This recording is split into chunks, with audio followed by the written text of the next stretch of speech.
All right, good evening.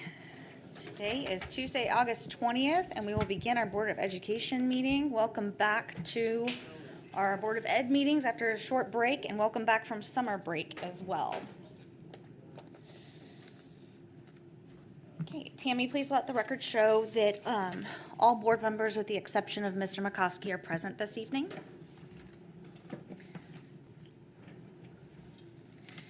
And that moves us to item 2.02, approval of the agenda. I will entertain a motion that the board approve the agenda as presented. Do I have a motion? So moved. Motion from Board Member Thomas Tate with a second from Board Member Bruner. At this time, we will vote.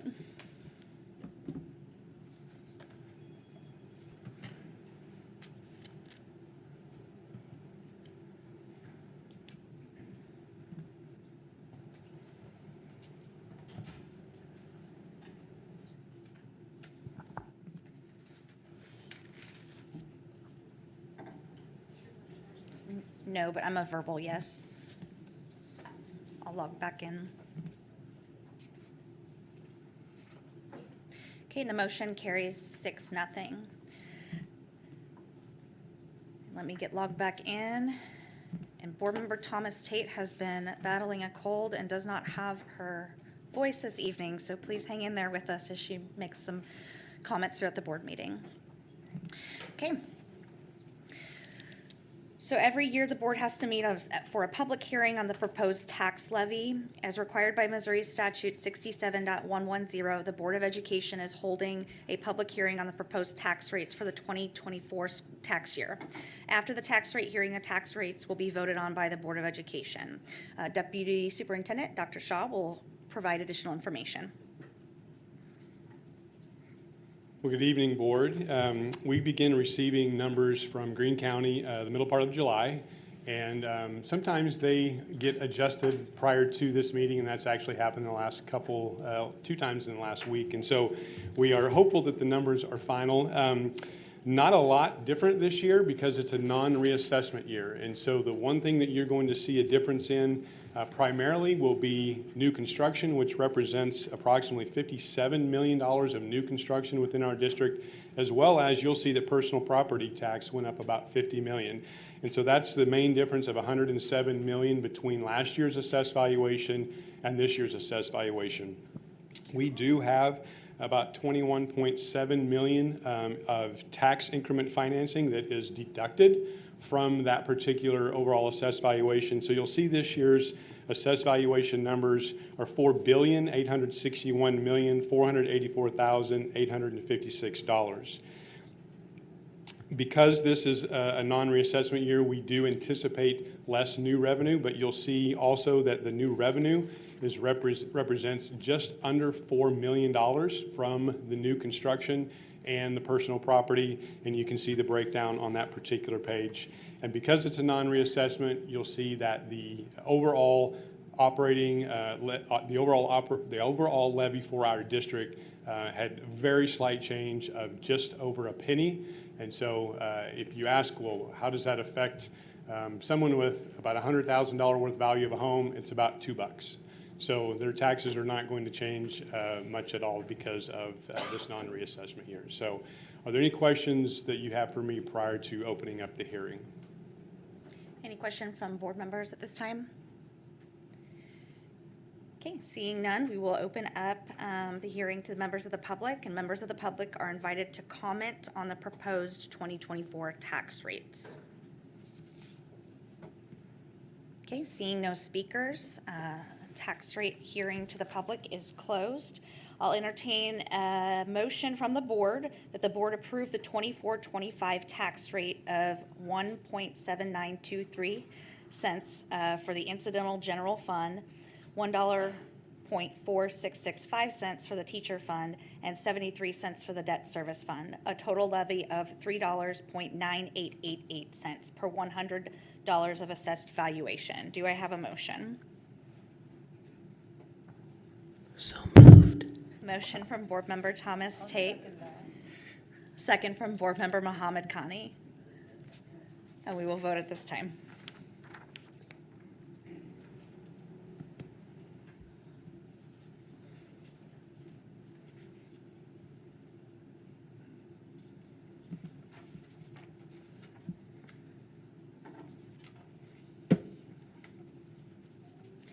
The motion on the tax rate passes 6-0. The tax rate hearing is now adjourned. We'll move forward to the next item on the combined meeting agenda, which is the Pledge of Allegiance. Mr. Hall will join us to introduce us to some students from McGregor Elementary. Good evening, board members. It is our honor to introduce McGregor Elementary School students to lead our Pledge of Allegiance.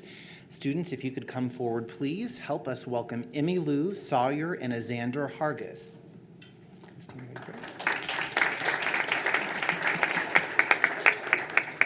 We also want to invite their principal, Mrs. Kirby, if you'd like to come forward.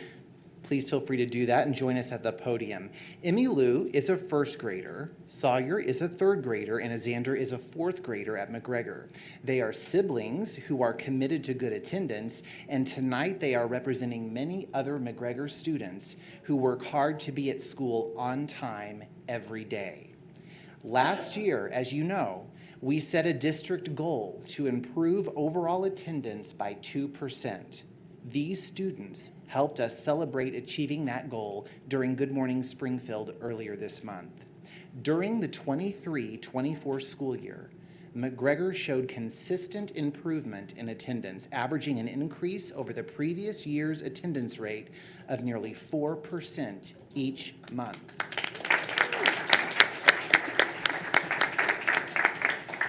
To celebrate this significant accomplishment, we wanted to honor McGregor students and staff. We also want to acknowledge the commitment and the effort made by all SPS families to ensure that students are attending school regularly. If you are a member of the McGregor School family, please stand so we may honor you as well.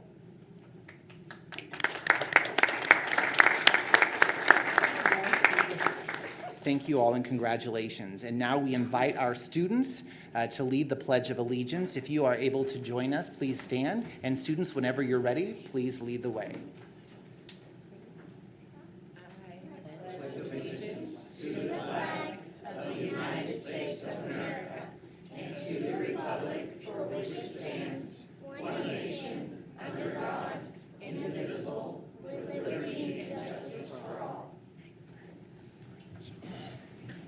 Before I come and take the picture, I just want to make sure there's no Powerade out there. There is no Powerade, right, Emmy Lou? No Powerade, right? No power.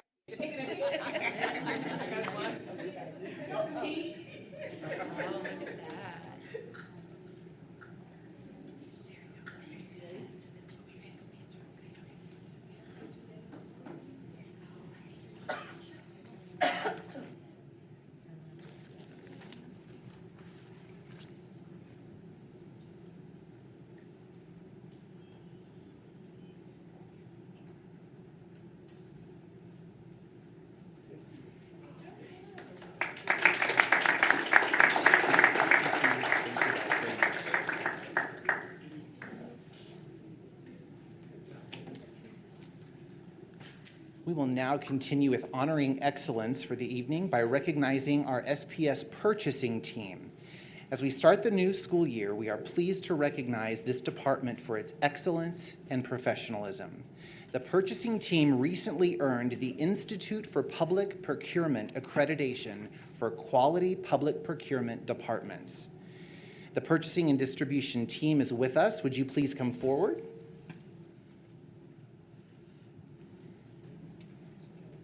Members of the purchasing team include Dave Pelletier, the director, who's not with us this evening, Kara Daniel, purchasing manager, Michelle Bentley, purchasing coordinator, Casey Roberts and Timmy Wise, purchasing specialists, and Carol Parker, administrative assistant. This team's commitment to quality purchasing practices and its continual pursuit of operational excellence led to this recent achievement.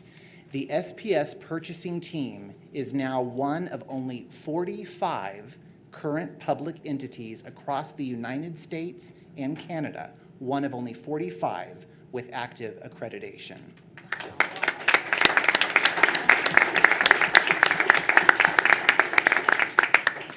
Next month, this team will be acknowledged at the organization's national conference in Charlotte, North Carolina. Please join us in congratulating the purchasing team. They are outstanding professionals. And Dr. Lathan and Ms. Kincaid, if you could come forward for a photo, please. Thank you.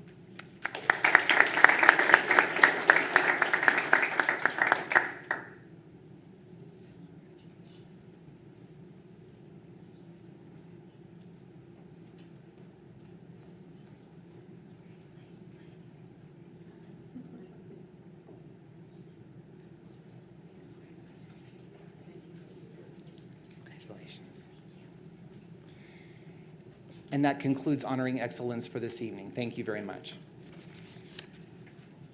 Thank you, Stephen. That brings us to our public comment portion of our meeting this evening. The Board of Education welcomes comments about the issues being discussed. The board uses this time in our meeting to listen to the public, but will not comment or engage with the public during this meeting. The board allows for up to 10 speakers per public comment period. The board president will call on individuals in the order in which they signed up. Substitutions are not permitted. Each speaker will be limited to 3 minutes and will be timed by our board secretary. Comments must be acceptable for a business and family-friendly environment. Inappropriate language, gestures, or personal attacks will not be tolerated. It is inappropriate to address the board about individual students or individual staff members by name in open meetings. If you have concerns about these individuals, the concerns should be addressed through appropriate administrative supervisors, either in the schools or the district office. If you have materials you'd like to share, please place them in the tray on the podium and they'll be distributed to board members after the meeting. We have 4 public speakers this evening. Our first public speaker is Sarah Schofield.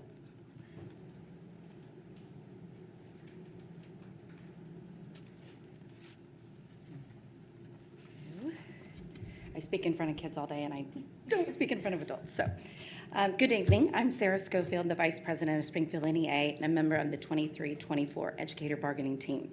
Tonight I'm here to clarify the events that led up to 7.01 in tonight's agenda, the extracurricular stipend schedule issue. Prior to negotiations, SNEA was presented with predetermined amounts of money for educator salaries and district stipends based on SPS's budget allocation for employee salaries and benefits. This included flat percent increases to both the teacher salary schedule and the base pay of the stipend schedule. As part of the negotiation process, SNEA evaluates how to utilize these monies to benefit the largest amount of bargaining unit employees if possible. With the passing of House Bill 727 and Senate Bill 2287, increasing the base pay of Missouri teachers to $40,000, SPS was losing the significant edge on competitive pay that we had experienced for many years, which is important in retaining and attracting educators. While we know stipends for athletics and extracurricular activities are important, these are not the primary income for any of our bargaining unit employees. Because of these factors, we proposed reworking the stipend schedule to ensure there was an increase for every step of experience instead of every few steps, while leaving the base pay at $40,000. We were then able to transfer the difference in the funds of the district's proposal to the educator salary schedule to achieve a higher percentage for all, thus maintaining the advantage over area districts. By the end of negotiations, all available funds for salaries and benefits had been utilized. SNEA was and remains highly concerned that there appears to have been a lack of transparency, as it seems there were additional funds not disclosed during negotiations that the district was willing to use toward raising the base rate of the stipends on top of the step increases for non-union employees. Moving forward, we continue to encourage open communication and full transparency. We appreciate the board's willingness to make this right for all employees. Thank you for your time. Thank you, Sarah. Our next speaker is Nymeria Ray.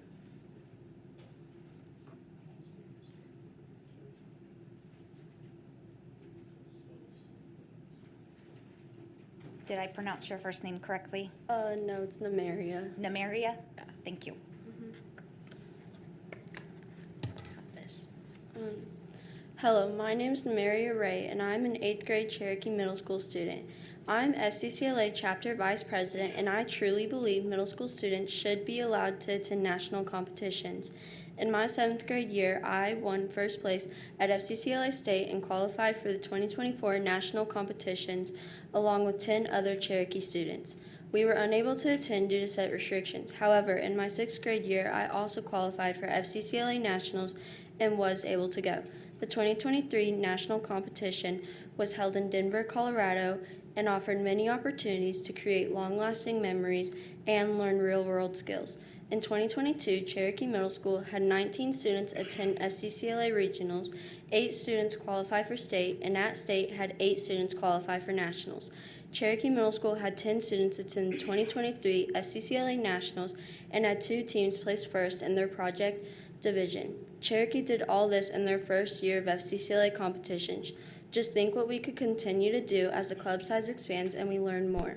FCCLA Nationals also provided multiple workshops for competitors to attend where they could learn about the real world while having fun.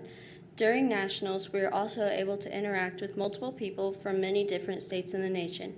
We got the opportunity to learn more about people around the nation and got to meet incredible people with trading pins.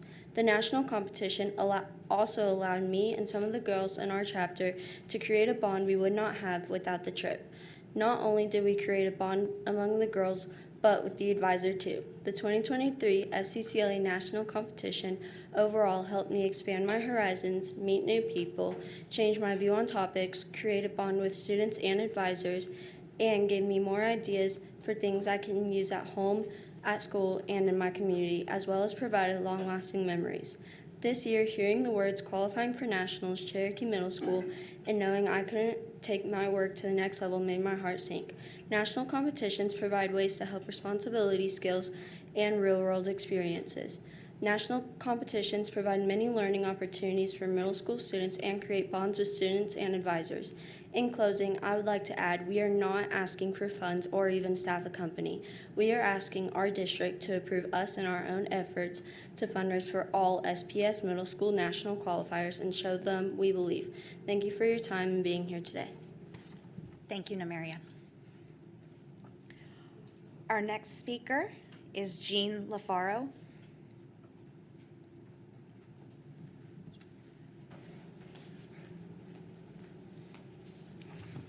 Good evening, Board. Appreciate your time tonight. I'm representing not only my family child, but all of Springfield children who walk to school or have public transportation. Tonight I'm bringing to your attention that you have a rule of 1.5 miles from any intermediate school that a child must walk. If I was to raise a picture up and show you guys of a road that my child would have to walk down, I would think you would understand you wouldn't want your child to walk down that road either. It's a dangerous sight. I would hate to come back and say that we've lost a child because of a rule in place. But in first discrepancy, I have 1.6 miles. When I drive from my house, from driveway to driveway, it's 1.6 miles. When contacting the transportation department, they're saying I'm 1.43 miles. Google Maps is a universal maps system that we all use. We go to St. Louis, we Google map it, we say it's 243 miles. You call transportation, it is now a measuring tape that we use on Google Earth or whatnot be. When I do that, I also come up with 1.5 miles. My wife drove it from driveway to driveway tonight, we were 1.5 miles. So my discrepancy is, we're 1.5 miles away from the school. I don't understand why I can't get on public transportation. I was told to pay for transportation, pay for ride, whatever that is, $700. I was told that my child had to walk 0.7 of a mile away from our house to get on a school bus that was already at that stop. There's already an existing bus stop for my child to go to. I understand that. Where's the cost coming from if that bus already exists there? It's not the money issue, it's the convenience issue. If I'm 1.5 miles away from the school, I feel that my child should be able to ride. We're hardworking Americans, we own small businesses, and we're working to make a living, and it's hard to get out of work at 3 o'clock when your wife works from a corporation business, and I'm an entrepreneur with several different businesses. I'm just asking in consideration to look over my files and to see if my child can ride on the school bus like everyone else. I'll pay whatever it is, but I don't justify if I'm 1.5 miles away why I should have to pay. So in consideration, I will leave Google Maps for you. I also want to let you know on this street that I've shown you, it's Farm Road 131, and that farm road has no sidewalks. It's about 0.7 of a mile long that my child would have to walk on. That speed limit is 35 miles an hour on that road. In this diagram that I'm going to leave you for safety for all children, like these beautiful children that said the Pledge of Allegiance tonight, I'd hate to see one of them be lost. But driving at 20 miles an hour, you have a 90% chance of survival. At 30 miles per hour, you have a 60% chance of survival. And at 40 miles per hour, which everyone does 5 miles over, you have a 20% chance of survival. It's about the safety of the kids, not about any right or wrong. Thank you, Jean. Our final speaker this evening is Reverend Walton.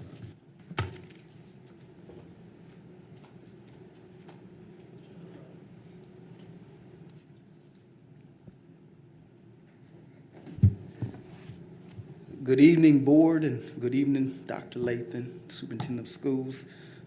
I'm going to be very short and brief. I'm going to introduce myself to you. My name is Trey Walton. I'm a lifelong resident of Springfield, Missouri. I've pastored Covenant Grace Christian Center for 25 years, and the vision that the Lord has given me. I know we're in a school building, in the administrative building, but to start a community center. On May the 22nd, I'm going to be very quick. On May the 22nd, we put a letter to you, sent a letter to you, stating that we would be interested in buying Robertson School. I understand it has to go through its proper processes in order to come on the market, becoming a surplus property. But anyway, I sent this letter to you, and it gives you everything in detail, why we want to buy it, what we're going to do with it, and basically we want to make a lasting impact in our city. We want to change lives. If you drive around in this city, you see people that are homeless, you see people that are in trouble, you see people that are hungry, you see people that have some challenges.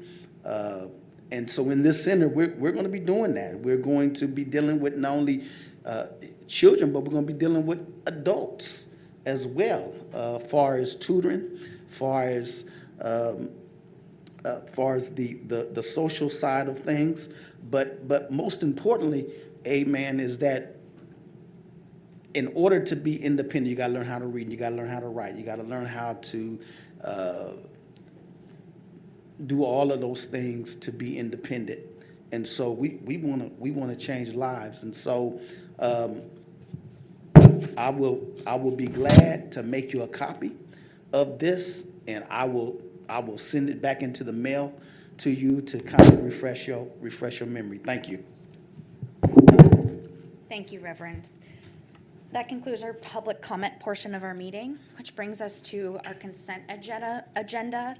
The board was provided this information earlier this month and has had an opportunity to ask questions. At this time, I'll entertain a motion that the board approve consent agenda items 4.01 through 4.04. So moved. Motion from Board Member Thomas Tate. Do I have a second? Second from Board Member Provance. And at this time, we will vote.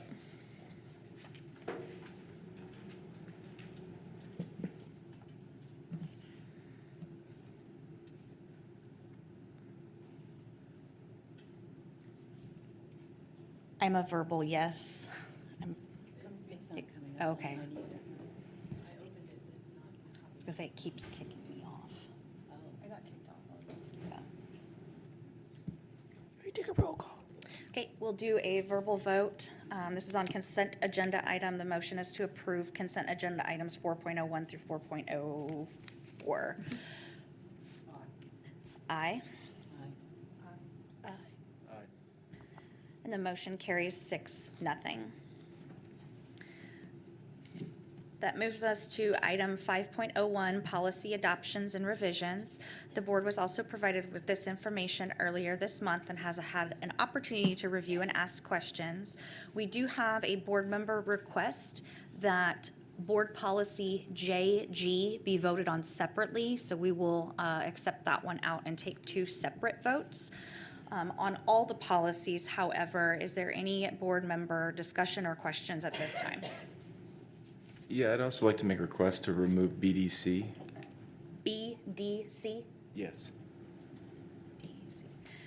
Okay, so we will vote separately on item JG and item BDC.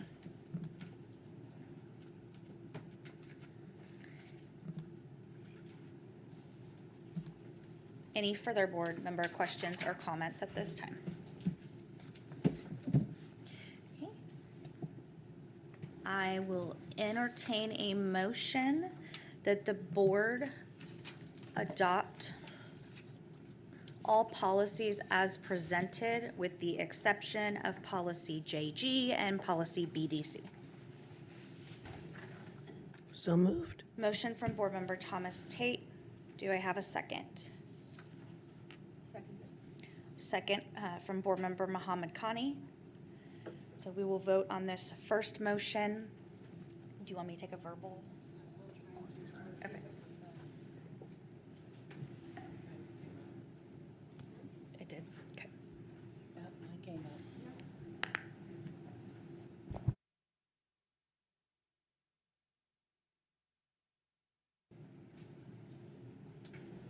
Okay, the motion that the board pass all policies presented with the exception of JG and BDC passes 6-0.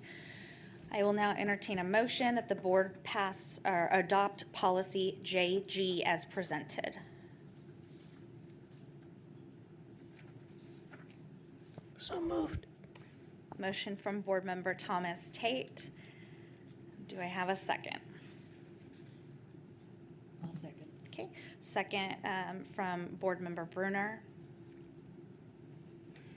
Okay, and we will vote. Oh, you wanted to make a comment? Okay. This one's mine. I think so. I feel like I need it. Thank you for removing that.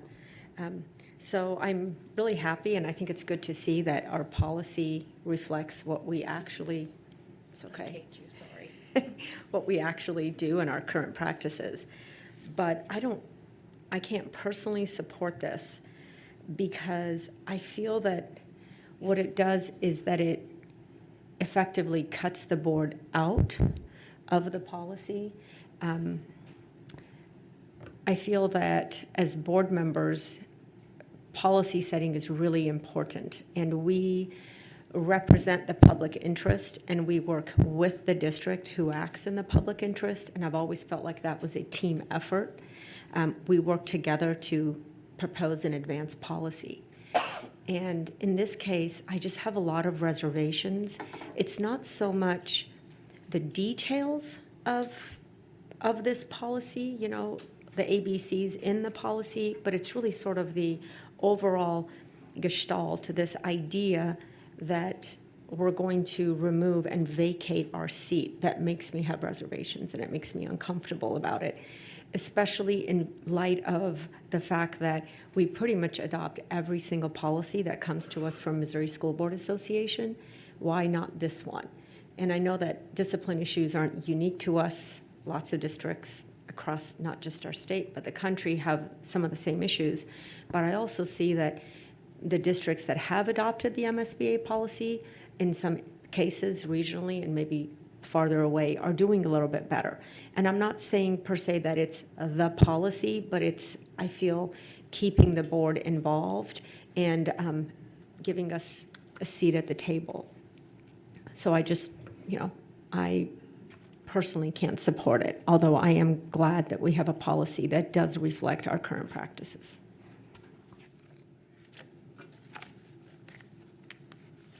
Any other board member comments or discussion at this time?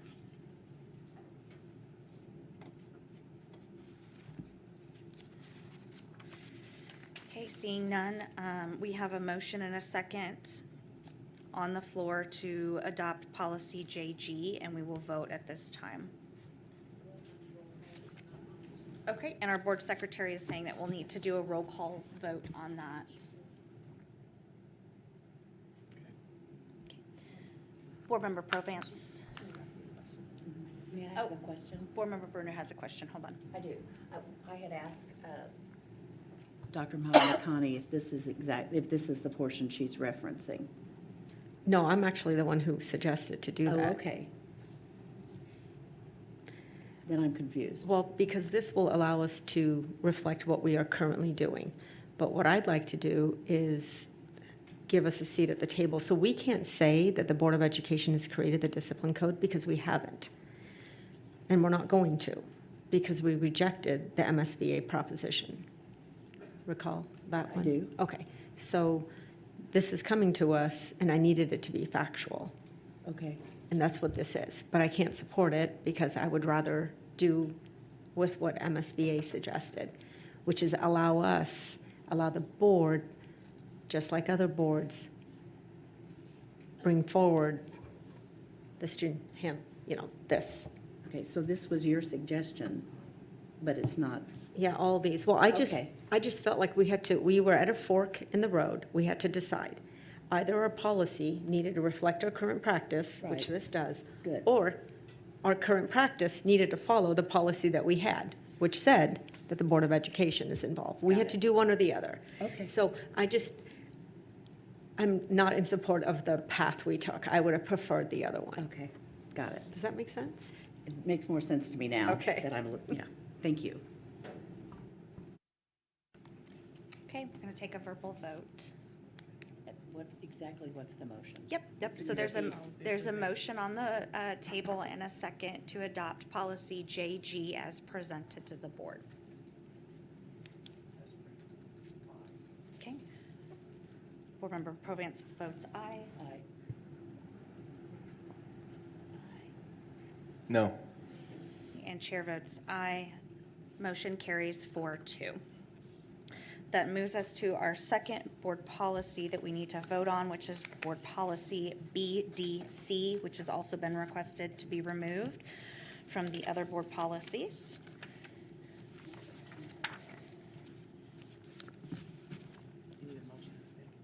Thank you. Do I have a motion for the board to pass policy or adopt policy BDC as presented? So moved. Motion from Board Member Thomas Tate. Do I have a second? Second from Board Member Provance. Did you have a comment? Yeah. So I'm bringing this issue forward again. I know it's no surprise. This time I have a little bit more information, though. This policy is another example where somebody is removing his and her pronouns and replacing them with their, for really no apparent reason.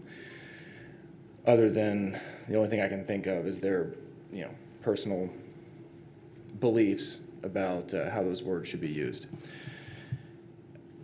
Board Member Byrne, can you tell me where that is? Because they fixed it. It should say his and hers. Is it still, did we miss one? Under objection, are we on BDC? First page of BDC, under objection, it says his or her is stricken and replaced with their. Hold on just a minute. I see it. That one didn't get caught then. Okay, So we'll change it back to his and her. good. Yes, we have.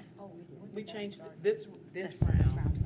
All these policies, the board president, for this round of all the policies that were presented tonight, the board president requested to leave it his or her. And so we missed one. Perfect. They were changed to there. She asked that we change them back. And so the ones that were presented to you should have had it cleaned up. So we just missed one. Okay, that's all. so I've only got 3:45 left, but that's good news. So thank you for doing that, for acknowledging what I said before. But I do want to point out what I have found out in the meantime, and why I think this is an issue, and why I think it's honestly a statewide issue. These policies are coming to us from the MSBA. In an effort to find out information, not speak on behalf of the board, but in an effort to understand information, I reached out to the MSBA, was asking, how does this process work? Are there multiple attorneys, one attorney? Is this a standard practice? What's going on? I was able to actually speak with Melissa Randall, the executive director of the MSBA.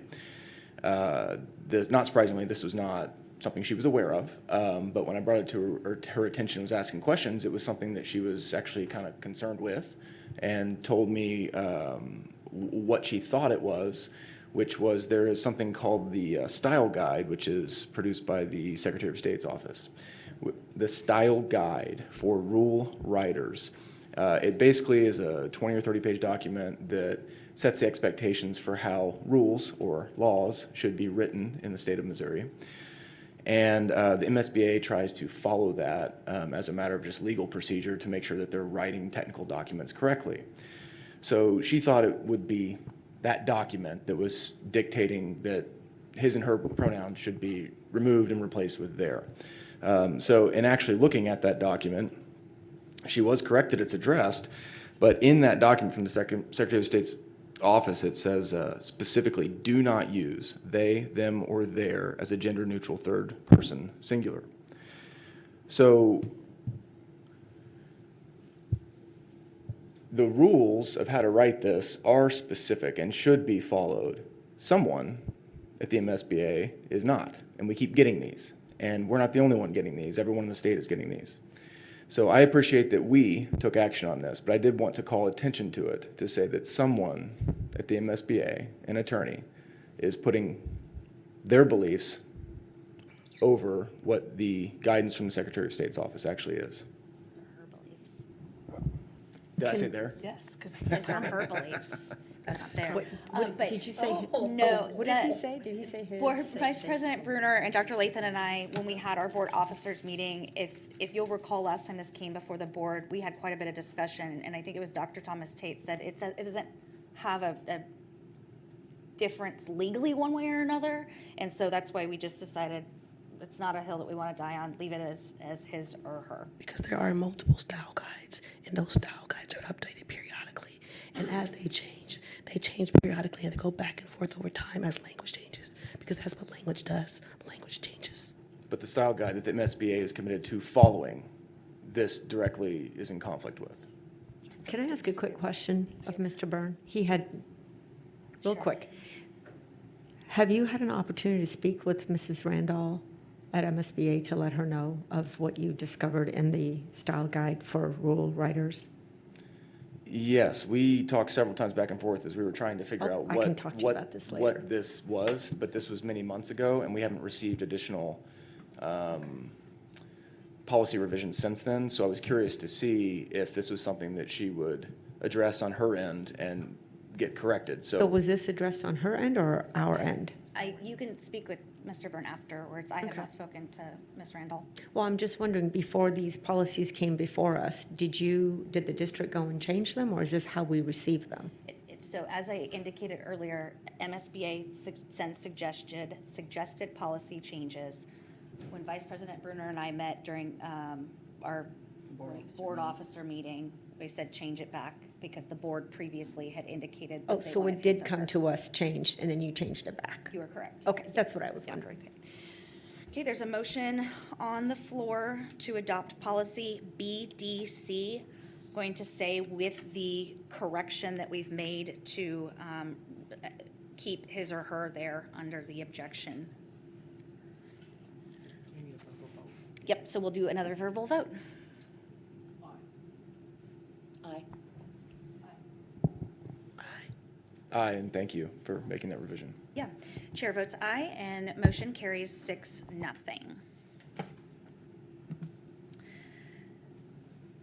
That leads us to item 6.01. And Dr. Nicole Holt will join us, and Dr. Crystal Majors, regarding an update on governing priority 1. Okay. Sorry about that. I'm going to shift that over. Uh-oh. So we won't be able to view one of the videos, it looks like, but that's okay. We'll keep going. Hi. Good evening. Thank you for the opportunity for Dr. Majors and myself to be here to provide academic update at the beginning of the year. This has been an annual thing that we have done, and so you have viewed the slides ahead of time. We've seen it in advance. So we will move through, and if you have questions, we'll come back to those at the end. So as always, we like to start with our purpose and non-purpose. So this is one of our commitments, is to provide you updates to the strategic plan specific to Success Ready students, which is primarily the priority that Dr. Majors and I support. So we won't be sharing any specific data this evening as we are waiting on that to be finalized. And then all processes and details of all academic work, we wouldn't even be able to begin to capture, but we're going to hit some high points for you. As a reminder, you're very familiar, but these are the 4 priorities, and the work that we'll dialogue more around this evening lives in the Success Ready students priority. Additionally, here are Dr. Lathan's goals, which you are very familiar with. The first 2 at the top above the blue line speak to Success Ready students specifically, and they are also goals that we are carrying over from last year into this year, so they're continuations. Governing priority 4 with quality learning environments, the objectives has shifted for this year, and so these become the goals that all of the executive leadership team supports across the organization. Additionally, both in email and as well as at the kickoff with all staff, Dr. Lathan updated our teams on her top 10 for this year. Highlighted in blue on the screen are those that really connect to the majority of the academic work, though we cross both operations and academics with this work, but you can see the priority of 6 of the 10 really speaking to some of the academic items that you'll hear about tonight. So our roadmap for this evening and how we will allocate our time is really with respect to each of the 6 objectives that live within this priorities of success-ready students. So we will take them one by one and highlight pertinent work and give updates to you about where we stand. So objective 1.1 really speaks to how we are growing our students and how we are developing mastery in academic areas. So we'll highlight the BSIP here specifically, as well as you'll recall a strategy specific to monitoring implementation. We'll talk a little bit more about that, and as always, how we are analyzing data to make those strong instructional decisions in classrooms.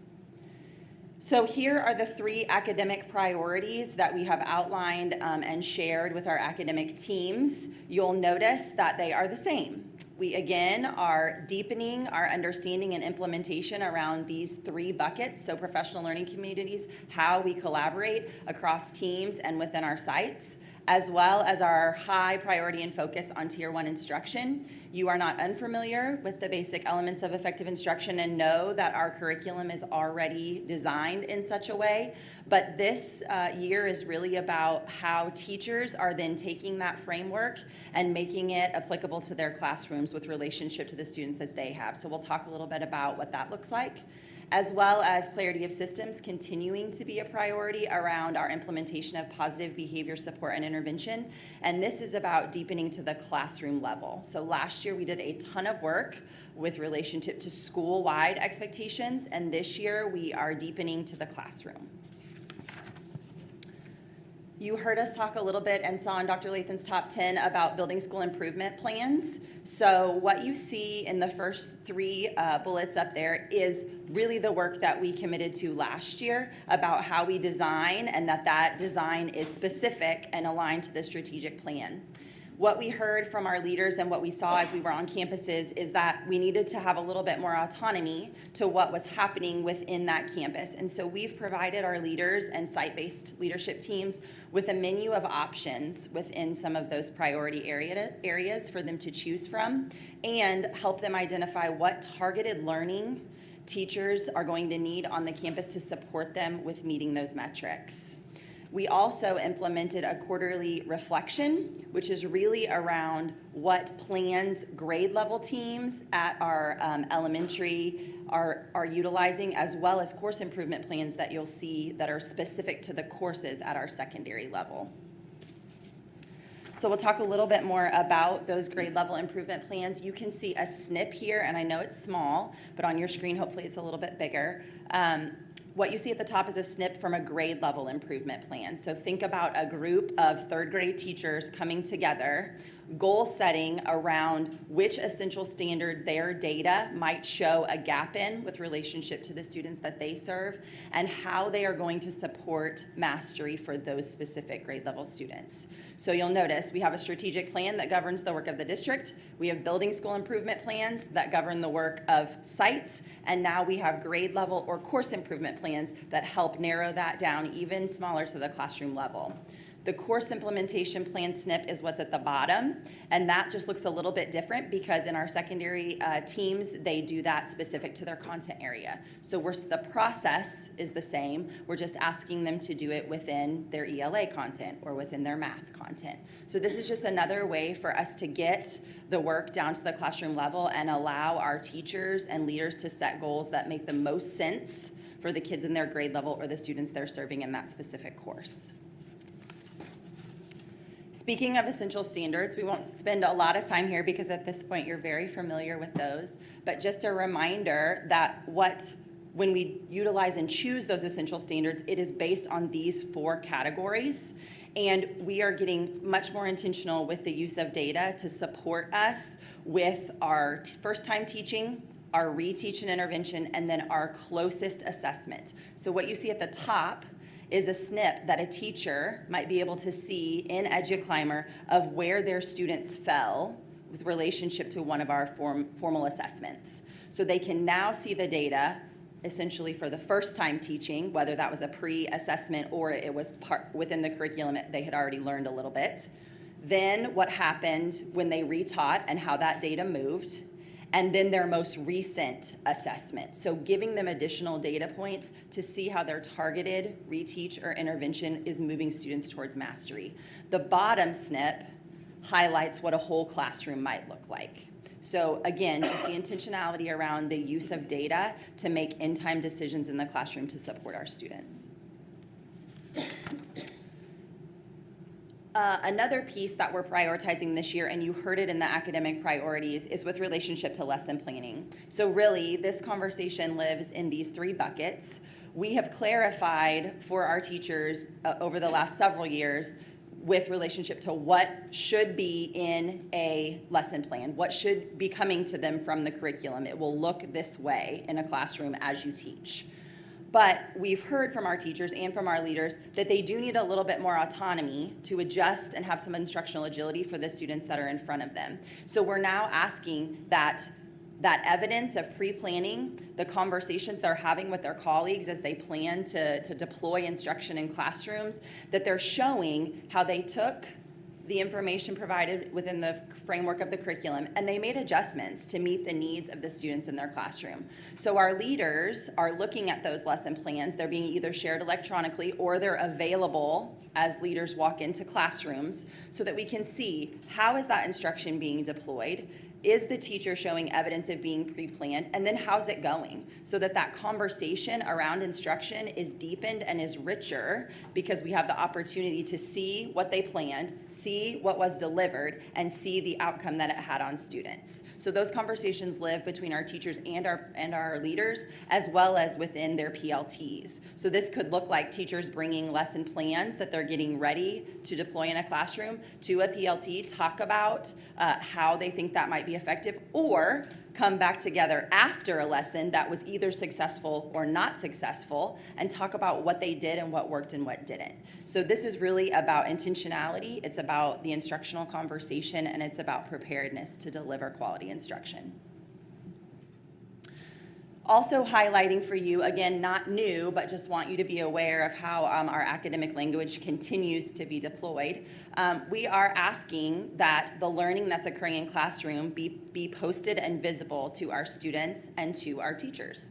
And so what you see here is an example of what it might look like in a classroom for the learning objective in the standard specific language to be made more palpable for our students. Notice, we didn't really take out those key vocabulary words that our kids are being asked to know because they'll be assessed on their ability to interpret that and to understand it. But we are highlighting that, hey, this vocabulary is important for you to know and understand. So again, it's about bringing our students into the conversation around what they're learning. Taking that a little bit of a step further, we are also asking for the progression of our lessons to be visible in classrooms so that students understand where they are in a lesson and that teachers can reference to that and talk about that throughout the lesson. That helps students not only understand what they are learning, but in what way things are being taught and what they can expect with relationship to when they'll be assessed or when they'll have an opportunity to work independently or when they'll have some opportunity for a little bit of guided practice. So this added visual element we hope will support our students with more understanding of the pace across a lesson. Additionally, you saw in our top 10, or Dr. Lathan's top 10 specifically, which is actually our top 10 too, the conversation around elementary report card updates and this, the use of standard-based grading at the elementary level. So this piece is really about accurately reflecting what students are learning to better inform instruction. So what are students learning rather than how are they behaving or how long it takes them to demonstrate that. So currently, or in the past, grades have really been this point in time, and what we are hoping is it becomes more of a conversation that's cumulative, not just based on an exam, but based on their readiness and what they're showing that they understand.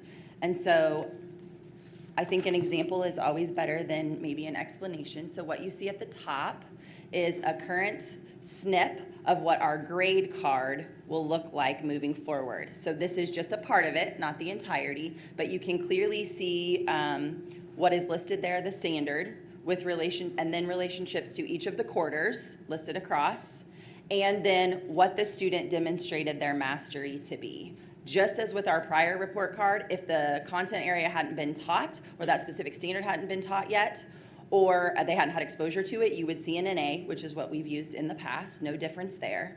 And so I think the example below, yes, it's a little bit juvenile, but just wanted you to understand, right, that proficiency scale, a 1, a 2, a 3, and a 4, is really about their readiness and their mastery towards that instruction, right? So they're needing a lot of help if they're below the standard. If they're approaching the standard, they can do it with some support, or maybe they can do it inconsistently. So every time I ask them, they may not know the right answer, but some of the time they might. And then 3 would be meeting, right? They can do it. They don't need any help. They can do it independently. And 4 would be they can do it and beyond. So if you're thinking about an example of adding 2-digit numbers, if a student could add 3-digit numbers, they would be above the standard. So this is a shift that we're making this year, and we're really excited about the parent resources that we're going to be provided to our parents and families, helping them understand and grasp what that looks like. So we've developed a lot of tools that we think will be super supportive of teachers as they engage in those conversations at parent-teacher conferences. One final piece here before we move to objective 1.2 is just intentionality around the leader-coach partnership. You know, last year we prioritized learning for both our leaders and our coaches, and the idea of bringing them together to really form a team that supports teaching and learning on campuses. So on July 9th, we were able to bring in another expert voice on amplifying coaching, and this coaching centered on how do you coach collaborative teams? Because we've spent a lot of work on coaching one-on-one teachers, but what do you do and how do you support teams improve instructional practice and increase learning for students? And so we had 148 leaders and coaches that attended that day, and we're excited about the ongoing conversations that are coming from that training. Okay, good evening, board. I will kick us off with objective 1.2, which, as you see, is really about implementation of district adopted curriculum aligned to Missouri Learning Standards.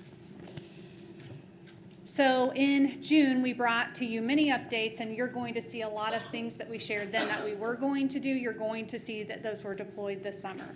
So our model classroom training was on July 16th, and our curriculum team trained 60 teachers and instructional coaches. Model classroom teachers, if you remember, they'll be hosting model classroom learning ahead of each unit in math monthly for elementary, and in the content areas on the bottom of the slide for secondary. Okay, it's no secret that we adopted a new ELA curriculum. We are very excited. We have already seen that being implemented in classrooms on day 1 and day 2 of school. So on this slide, you'll notice here is the progression of that implementation. If you remember, we revisited all curriculum processes, which is in alignment with our strategic plan.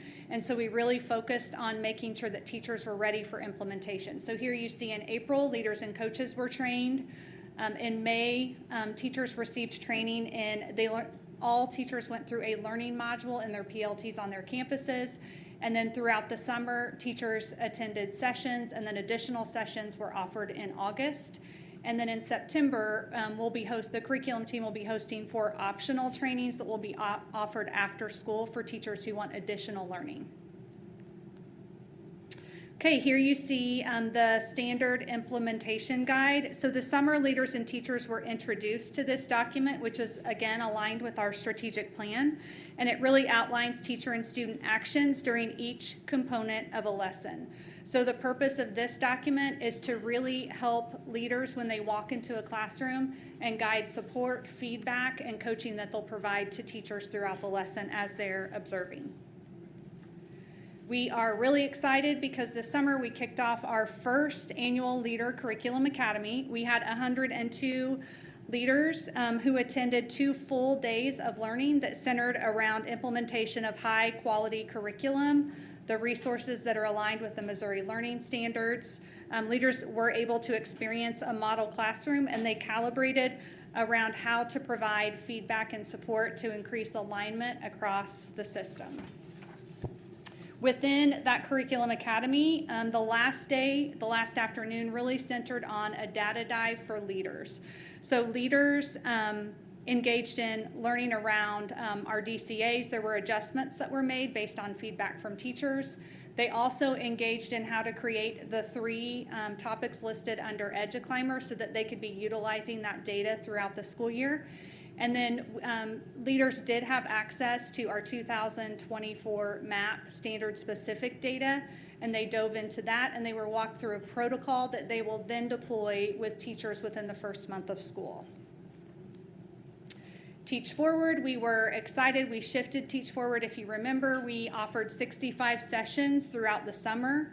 We had a little less or a little more than half of the teachers attend in the summer rather than attend on August 14th. So those teachers engaged in additional work time in their classrooms to get ready to deploy the new curriculum. You can see the topics on the bottom of the slide that those 60 sessions on August 14th covered. You are no stranger to Objective 1.3, which is really about our intention around a positive classroom environment. So this objective centers on existing behavior supports that we have in programming in place. It talks about how we monitor that consistently and how we're providing ongoing continuous professional learning to support teachers with maintaining a positive classroom environment. So a lot to share specific to this objective. We offered 2 different sessions, one for elementary and one for secondary, with relationship to grasping and truly understanding student behavior. So note here, this was not a conversation of all about discipline, because what we believe is we have to understand the function of where behavior is coming from. So we spent a lot of time strengthening our school-wide behavior management system, which you know is PBIS, but we also just talked about high-yield things that we can do that will increase or influence the likelihood that students will opt in to learning in our classroom. How can we create the conditions proactively to support that, both in our buildings overall, but also in our classrooms? And then we did do a lot of technical work around just discipline coding, how we enter it, narrative writing, all of the pieces that have to do with the technical and logistical pieces were included as well. What you see, and again, I know it's small, you may have to look on your device, are the agendas. So the layout for those 2 days that we spent. 2 days is a commitment when you think about our leaders and how much time they're gonna spend, but it was well worth it. We spent a lot of time talking about our own internal beliefs around discipline and how what we know is when a student struggles academically, we provide all kinds of intervention. And when someone can't read, we make all kinds of accommodations to support them with that. And how do we do the same with relationship to behavior? Because the bottom line is that's not as easy sometimes. And so we talked a lot about an instructional approach and how we identify the missing skills for students to set them up to really engage in learning better. On day 2, we also shared some new learning around the effective practices, the 8 effective practices that live within PBIS. And our leaders and campuses are working through how they might provide some microbursts of learning across this school year with relationship to those practices. So really exciting work happening in those 2 days. A byproduct of that work and the learning that was created is really specific to then how do teachers take that and make it happen in their classroom. And so we committed, another thing that came out of Superintendent Solutions with teachers was teachers asking for some lessons at the beginning of the year to help them set up some expectations in their classrooms. And so we supported the teams with that, and the creation of classroom matrices is what came from that. So how do we set clear expectations, consistent structures for students within classrooms that also support a positive culture and really build the identity of who they are within a classroom community? This is an example matrix that we provided. Of course, we ask our teachers to tweak and modify to make it make sense for the classes that they serve. That looks different at an elementary campus than it does at a high school. But what I'll draw your attention to is that within those 5 days, we've asked our teachers to really determine what will the class agree to. And you can see some examples of what those agreements might be down that second column. And then within that, we've asked it to be spelled out about what students will commit to. So again, these are co-created matrices. This is not the teacher just standing up and saying it will be this way. It's visiting with students, having a conversation about how are we going to set up our structures in this classroom. And then across the bottom, you see teachers are not opting out here. It's what's the teacher's role in supporting the building of this classroom community and the development of this matrix. So again, just an example here, but those lessons are being deployed and are ready to go pre-K-12 across our district. I think Dr. Lathan gave everybody a copy of a handbook, or we have some handbooks today, but you'll notice this was the addition, a page that was provided in the 24-25 student handbook, page 53. And this is really a way for us to clarify for not just our internal stakeholders, but our external stakeholders. Here is how we manage or support the management of behavior on campuses. So it clearly articulates what will be managed at the classroom level, and then what will be not always and forever, right? Not hard and fast, but on the whole, what will be taken care of by the office. And so you can see that flow chart was developed in some collaboration with our leaders as well as our administrative offices here. And this is what has been put out so that everybody is more clear and we're all speaking the same language with relationship to how we manage behavior. So just want to draw your attention to that as well.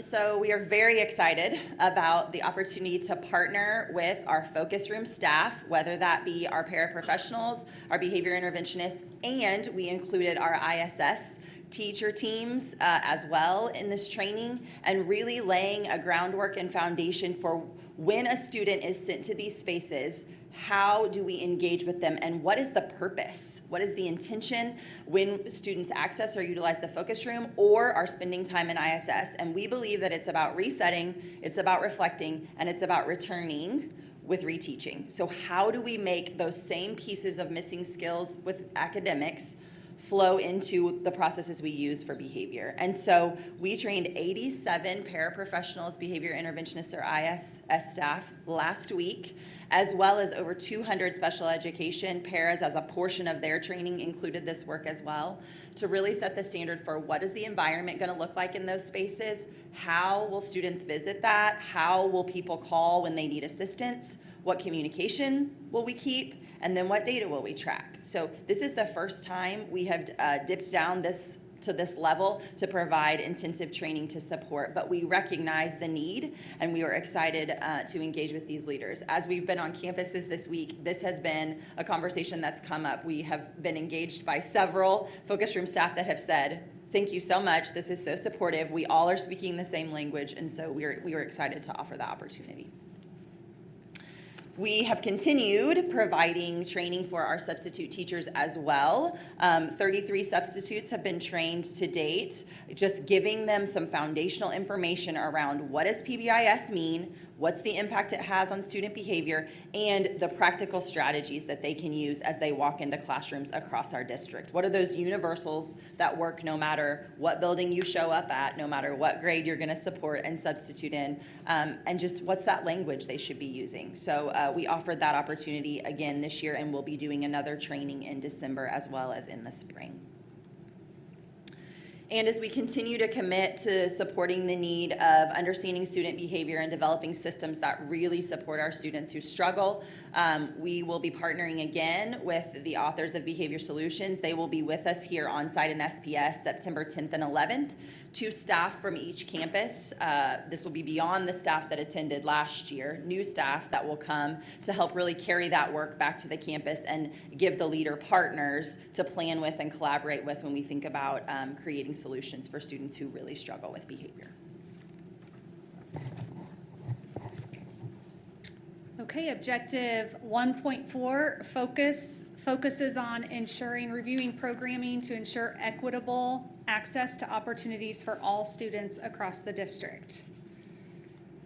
So we'll start by sharing some learning that really stretched from leaders and will stretch to every educator across the system around special education. All leaders participated in a full day of learning that centered around the 3 topics that you see under the box labeled leaders. So they dove into special education law and legal updates, the role of the leader and other members of the IEP team, and then specially designed instruction so that leaders are really able to walk into a classroom and see, be able to support special education teachers in designing instruction for kiddos. Also on August 14th, all SPED teachers received 3 hours of additional training that really highlighted some of the same topics that leaders went into, but also they learned more about writing a standards-based IEP, which really aligns with instruction, Tier 1 instruction across campuses. And then we're excited that all educators will participate in 2 hours of what we're calling Special Education 101 training, where they'll really dive into their individual role in an IEP team, on an IEP team within a meeting, and then also the referral process to get students who might have a significant need into special education. And then also we'll dive into learning on what does it look like to implement an IEP or a 504 in the classroom.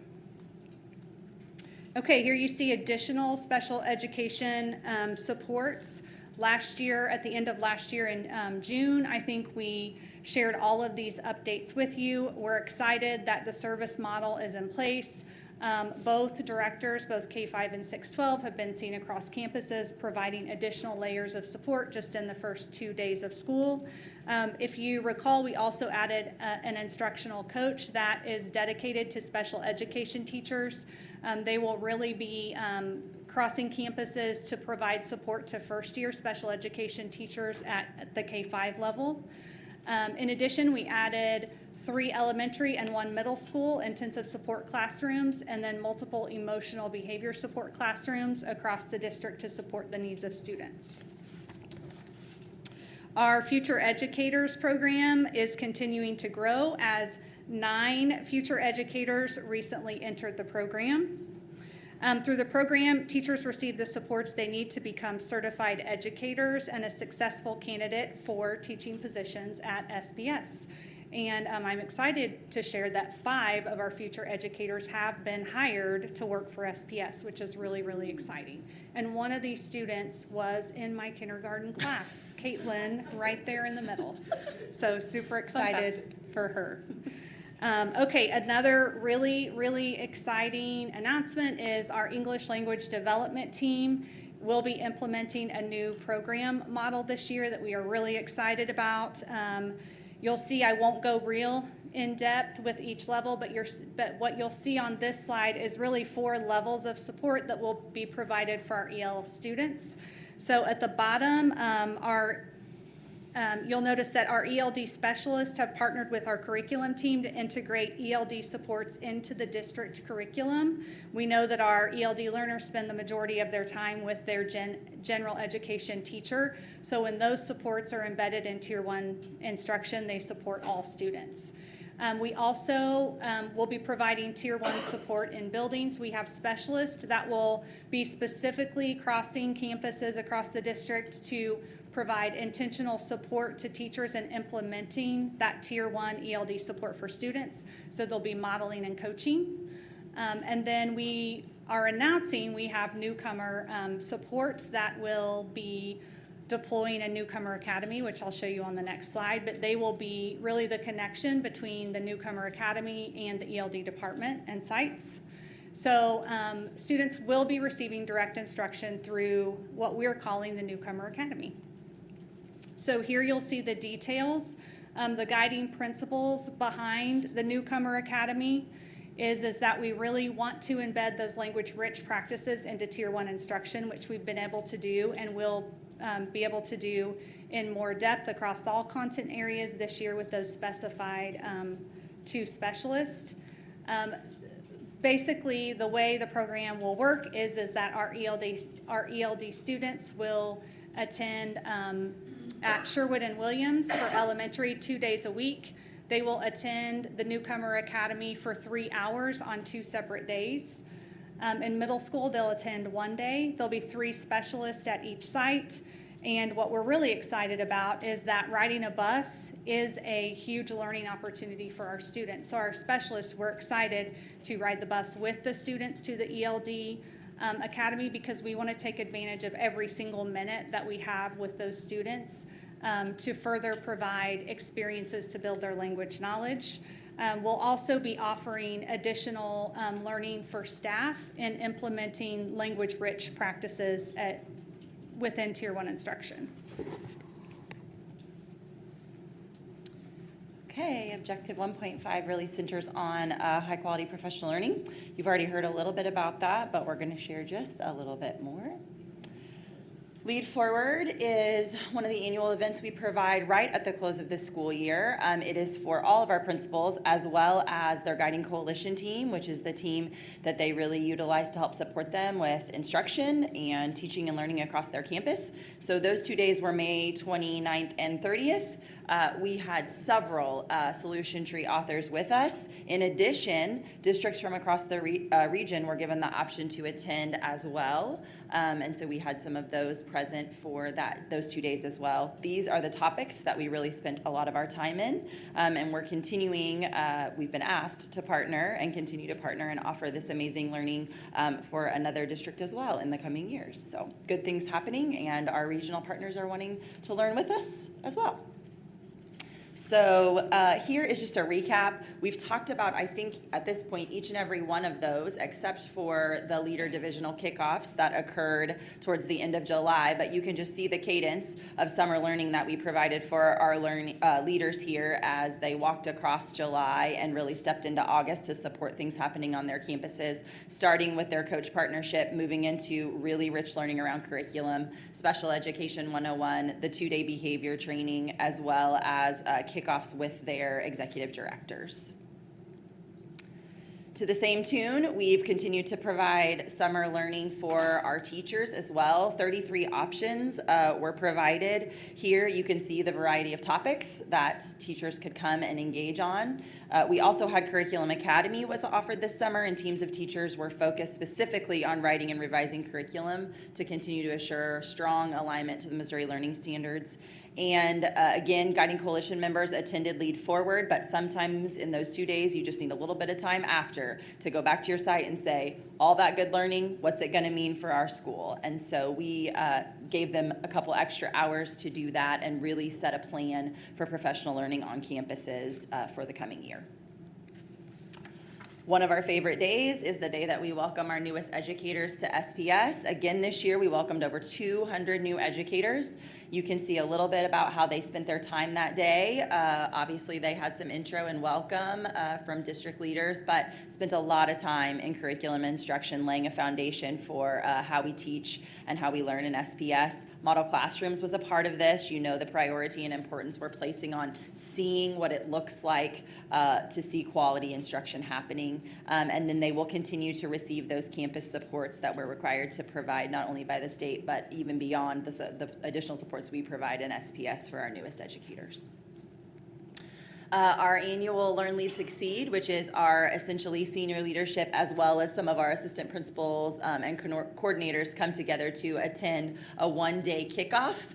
And we did a little rebrand. I won't say that because I'm not going to steal all Steven's thunder, but we did. We heard from our team, and they said, these are some things we want. We want some choice. We want it to be connected to what's happening in our community, and really, we'd love to hear from students. And so we completely flipped that day on its head, and there was a lot of positive feedback. We heard from our kids. We heard from community leaders. We set some priorities together, and on the whole, it was a really positive day of learning that got people energized and excited for being leaders in SPS. We continue our partnership with Franklin Covey, and we're excited about an expanded opportunity to really equip our leaders at our monthly senior leadership team meeting with improving their effectiveness not only as an individual leader, but to help them take that back and create that same culture and climate in their teams. And so that learning and executive coaching will continue for our senior leadership team across this school year as well. And then continuing really to double down on those academic priorities that you saw at the beginning of the presentation by partnering again and offering what Solution Tree calls some coaching academies, which are some extended days across the school year where we can bring some teams together from sites to really elevate these priorities and support the work that goes back on at a campus. So you can see there, focusing again on professional learning communities, but also response to intervention. We know that really a rich and robust intervention system is a next step and place for us to really be intentional around. And so giving our leaders who are maybe a little bit further down the road and ready for that learning a chance to dive in and begin to develop more elaborate systems on their campuses with relationship to how we respond to intervention. So we're excited about those opportunities that teachers can engage in. We would be remiss not to feature our back to school kickoff event with all staff. Pictures speak louder than words, so I won't say a lot here, but it was a very timely conversation and good togetherness and community building for not only our individual campuses, but the district as a whole. So some good highlights there. Last and final objective within Success Ready Students is really with relationship to how we enhance and connect to our community and create opportunities for our students. And so a little update on what's happening with relationship to that objective.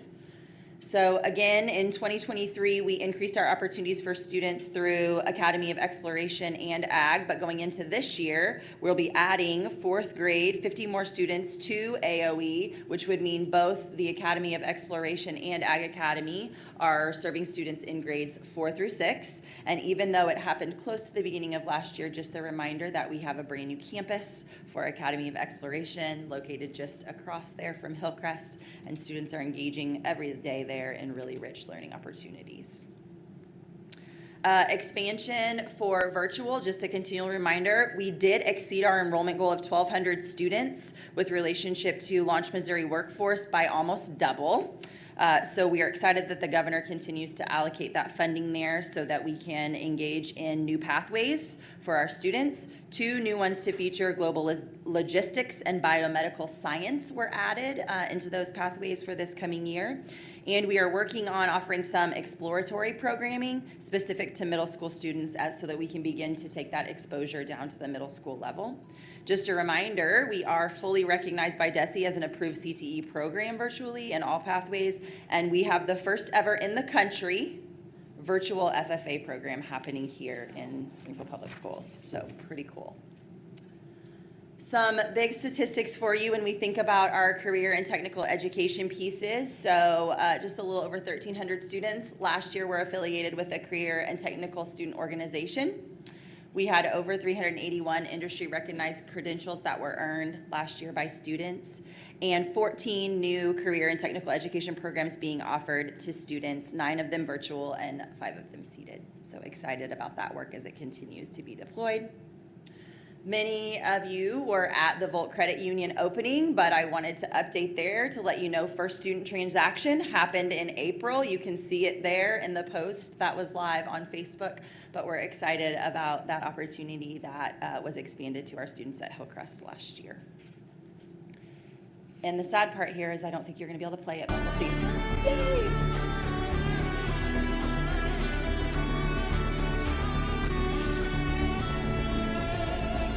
So just one of our Fly SPS students, this is Thomas from Glendale. We've had 3 students already solo fly. So again, just an update on Fly SPS and the awesome programming that we're being able to offer there to some of our students. Maybe, oh Tammy, you may have to. It's not letting me click anymore.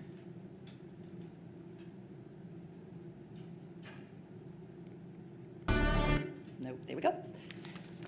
So we've given, I hope, a little bit of more information than you knew before we started around the strategic plan and updates to Success Ready students. But as we remind you, last year we gave you this presentation and we said, but none of those matter if we don't have kids in our classrooms. And so we prioritized and focused on attendance, and attendance still matters, is what we're telling people this year. But Partnerships also matter, and so wanted to share a little bit, know that the board is familiar, but our new initiative or campaign for this year is Read to Succeed, so focusing on attendance still, but also bringing in a high focus on reading skills and literacy. We are challenging our families, our community, our students, our staff to help increase opportunities for literacy, and looking for a 2% increase in our ELA scores for the coming year. And it all ends with a culminating event on May 17th, which is what we all are here for, that graduation day. So mark your calendars now. If you have not, the schedule looks very similar to what it was last year, but excited for that day already. And with that, we will say thank you to you for the chance to be here to share the amazing work, not just of our teams, but of all of our campuses and sites with relationship to preparing success-ready students. Thank you. You guys have been very busy. Everybody at SPS has been very busy, so thank you for that robust presentation. Absolutely. Are there any board member questions, comments? Thank you. I have a bunch of comments. I'm sorry, but I'm gonna type mine and send them because I don't have a voice left. Okay. Go ahead. On slide 16, I mentioned this briefly to you, Dr. Majors, but so on the grading, as a parent who's had 2 kids go through elementary school here, I have a little bit of experience with this grading system. And I'll say, you know, from my point of view, I think our experience was for the first few years, like kindergarten through 2nd or 3rd, you know, we did something similar to this, which was not exactly like this, but your grading was like a 1 to 3, I think, for all the Missouri Learning Standards. So it becomes this big thing with 1 through 3 for all of those things. Sometimes in first quarter or second quarter, you're not even learning those things yet. So some teachers might choose to put NA, or some might choose to put 1, which is confusing because then you're worried if you've got a 1 there. And then as they got older, they continued to do that, but they still broke those categories into subject areas, and like you'd still have like English, math, health, science, whatever, and it would still provide a letter grade. And I can say as a parent, so helpful. So why drop the letter grades? Because I get that as teachers, if we want to, it's grading to the test. Like it's looking forward to the test being the end goal, and let's work towards that, meet the state learning requirements, do better in the test. I get that, and I see why that would be helpful in professional learning situations and for teachers. I can see why that's helpful for SPS. But what's really helpful for parents and to create that link between the classroom and the home to know how my student is doing is to speak the parent's language. Parents, in my experience, have trouble with all that, really knowing what does all this mean? How is my student doing? But most people, because we've went through this ourselves, understand what an A, B, C, or D, or F means. So why not do both? Why not at least provide in subject areas?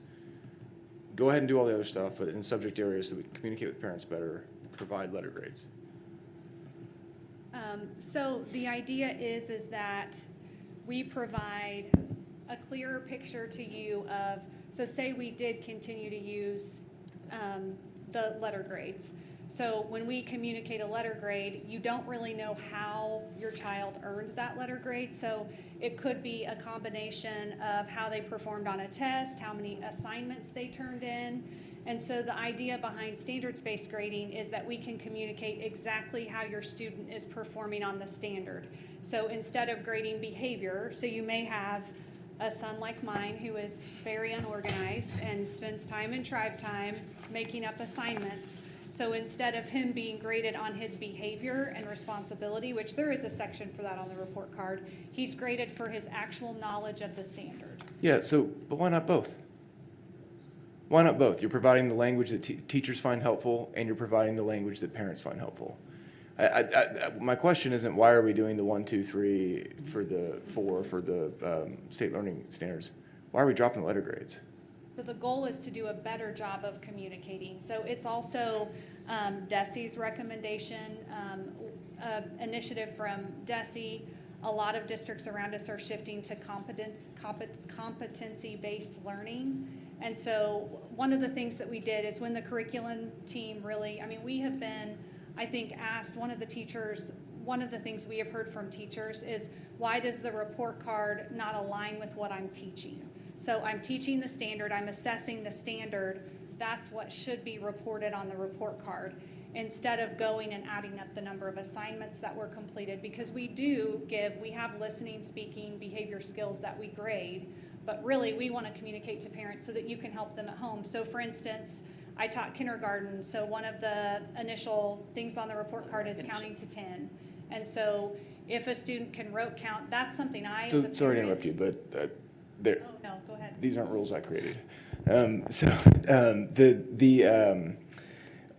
So now you're saying assignments throughout grades are not going to be cumulative. They're not going to be added up. I mean, this sounds kind of similar to an article I read about schools in Kansas City that were worried about, maybe a student getting a 0 here and there and how that would affect their in grade. So are we not adding up scores now? We're just. That's not accurate. I actually read that last night about Okay. Kansas City, and that's not accurate at all. Okay.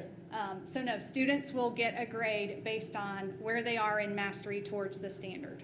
So if they have the knowledge and they can perform the standard, then they've mastered that standard, and that's how grades will be communicated. But the old idea of you have 10 assignments throughout the quarter and you got a 92 on one and 85 and whatever, and we're averaging it out, that just doesn't exist anymore? It's different. Students will still have assignments that will be taken into account. They just don't matter as much. But instead of completing it, it will be, did you master the standard? So how well did you do on the assignment? All right. Great. Any other board member questions or comments?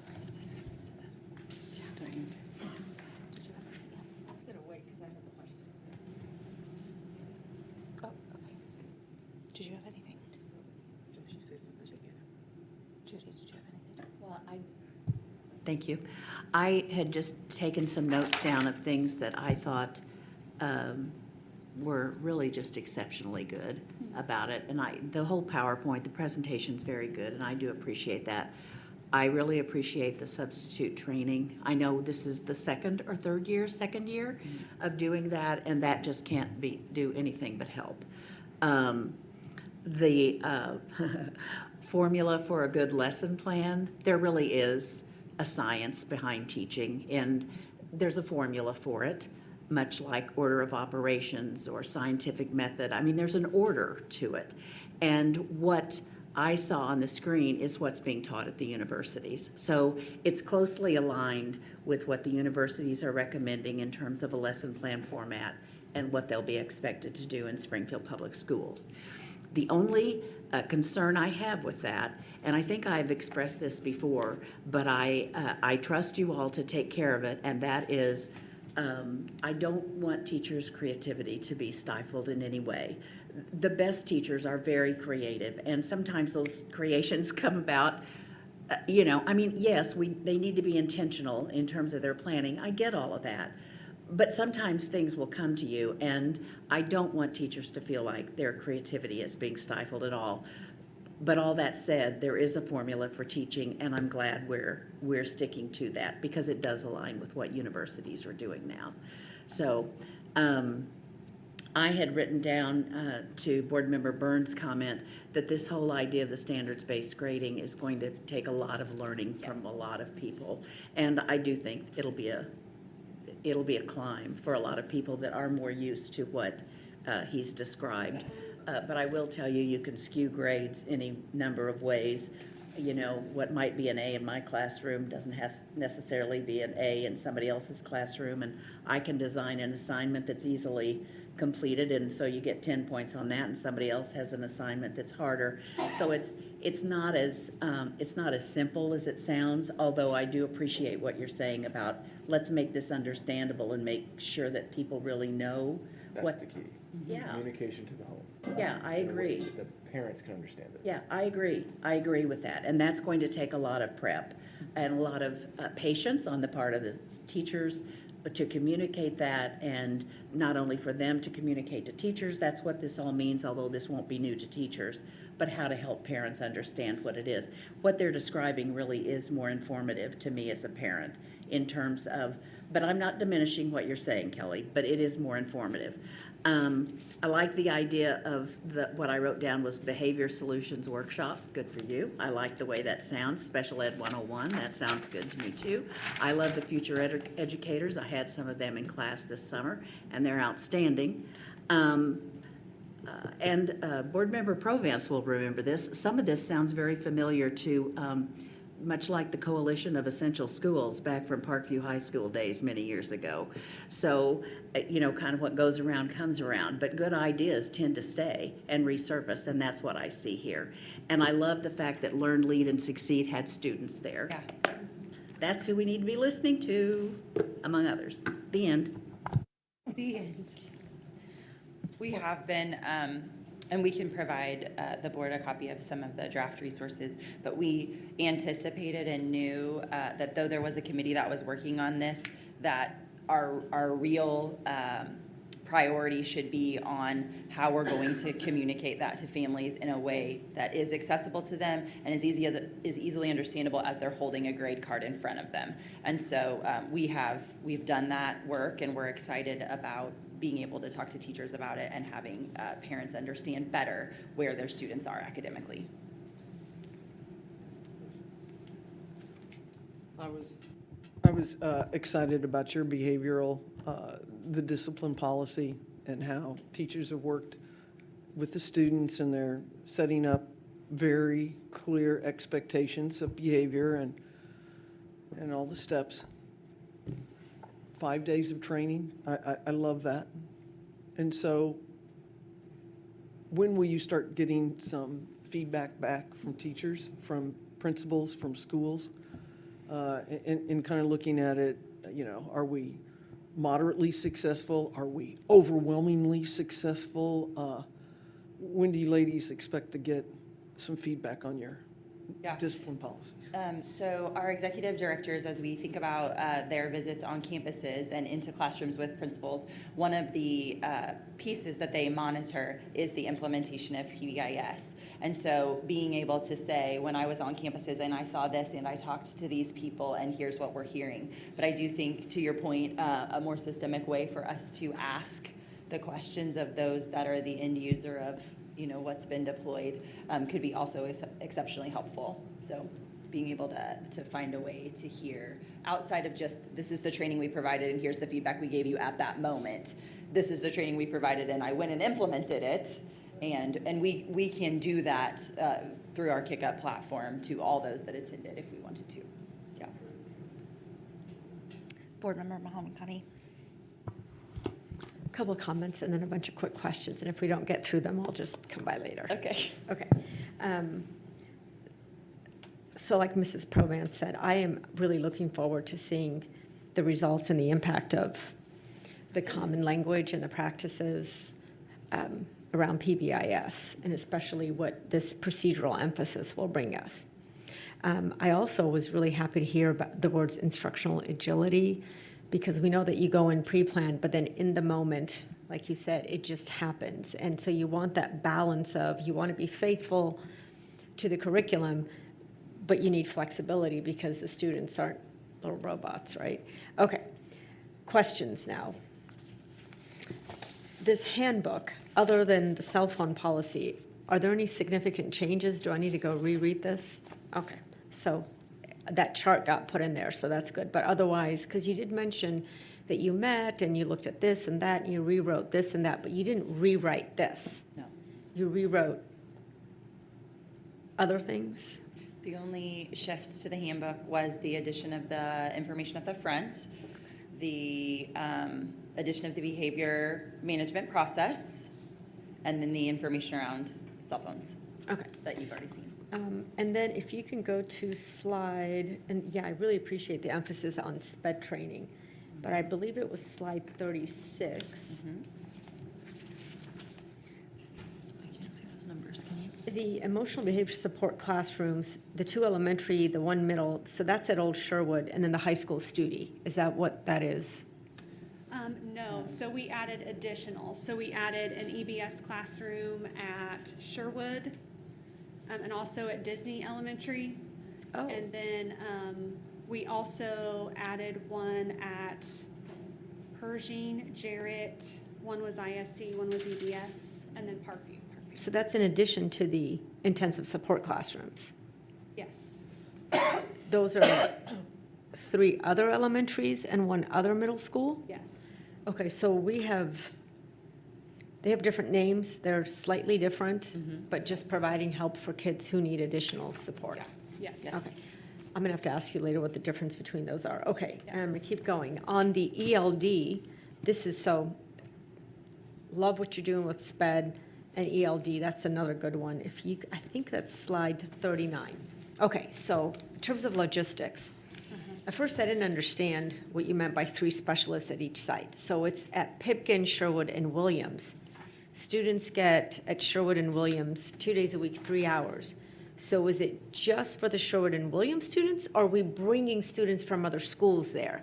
Good question. We're Oh. bringing in students from across the district. Okay, so that at Pipkin, it's 1 day a week. It's all the ELD students that get to come there and learn from the 3 specialists and spend a whole day at Pipkin. Yes, students who qualify. So it's kind of like the Wings program. Exactly. That is the model. Got it. Yes. So the buses are, okay, got it. Thank you. That wasn't clear when I had first looked at that. Okay. And then I had a question on, towards the end, you talked about pathway expansion. So that's for online launch students Virtual. only. Okay. But then after that, you said, I think it was slide 52. Yes, I put both of them in the same slide. You so said we also 9 have- virtual and 5 seated. Yep. So like, what are the 5 seated pathways that have? Oh, I don't have them specifically for you, but I can send them to But you. is it like OTC pathways, or is it pathways at Glendale and Hillcrest? I mean, It's What do you mean? pathways that, not OTC pathways at the schools, at the high schools. okay, so we're expanding, I think of them as major, right? They major in something. Yeah. So It's you another way to look at you've it. added majors or? Yep, I can okay. send you those. Okay. I just have like notes all over. Give me 1 second to make sure you might not have enough time, but I didn't understand the coaching academies. So like you said teams of 5, but then you had 7 elementary, 2. I just didn't understand that. Could you just explain that? 7 campuses will send teams of 5 Yeah. to the training. So Oh. five guiding coalition members and leader from Sherwood, then from Jeffries. Bissett. Yeah. So 7 elementaries will send a team of 5, and that team Yes. of 5 could be 5 teachers. Yes.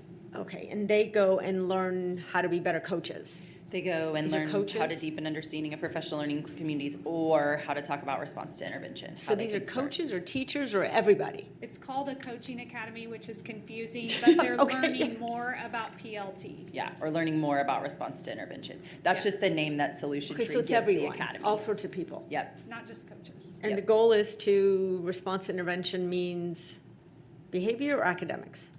It could Could be either. both. But Could be this- either. Yes.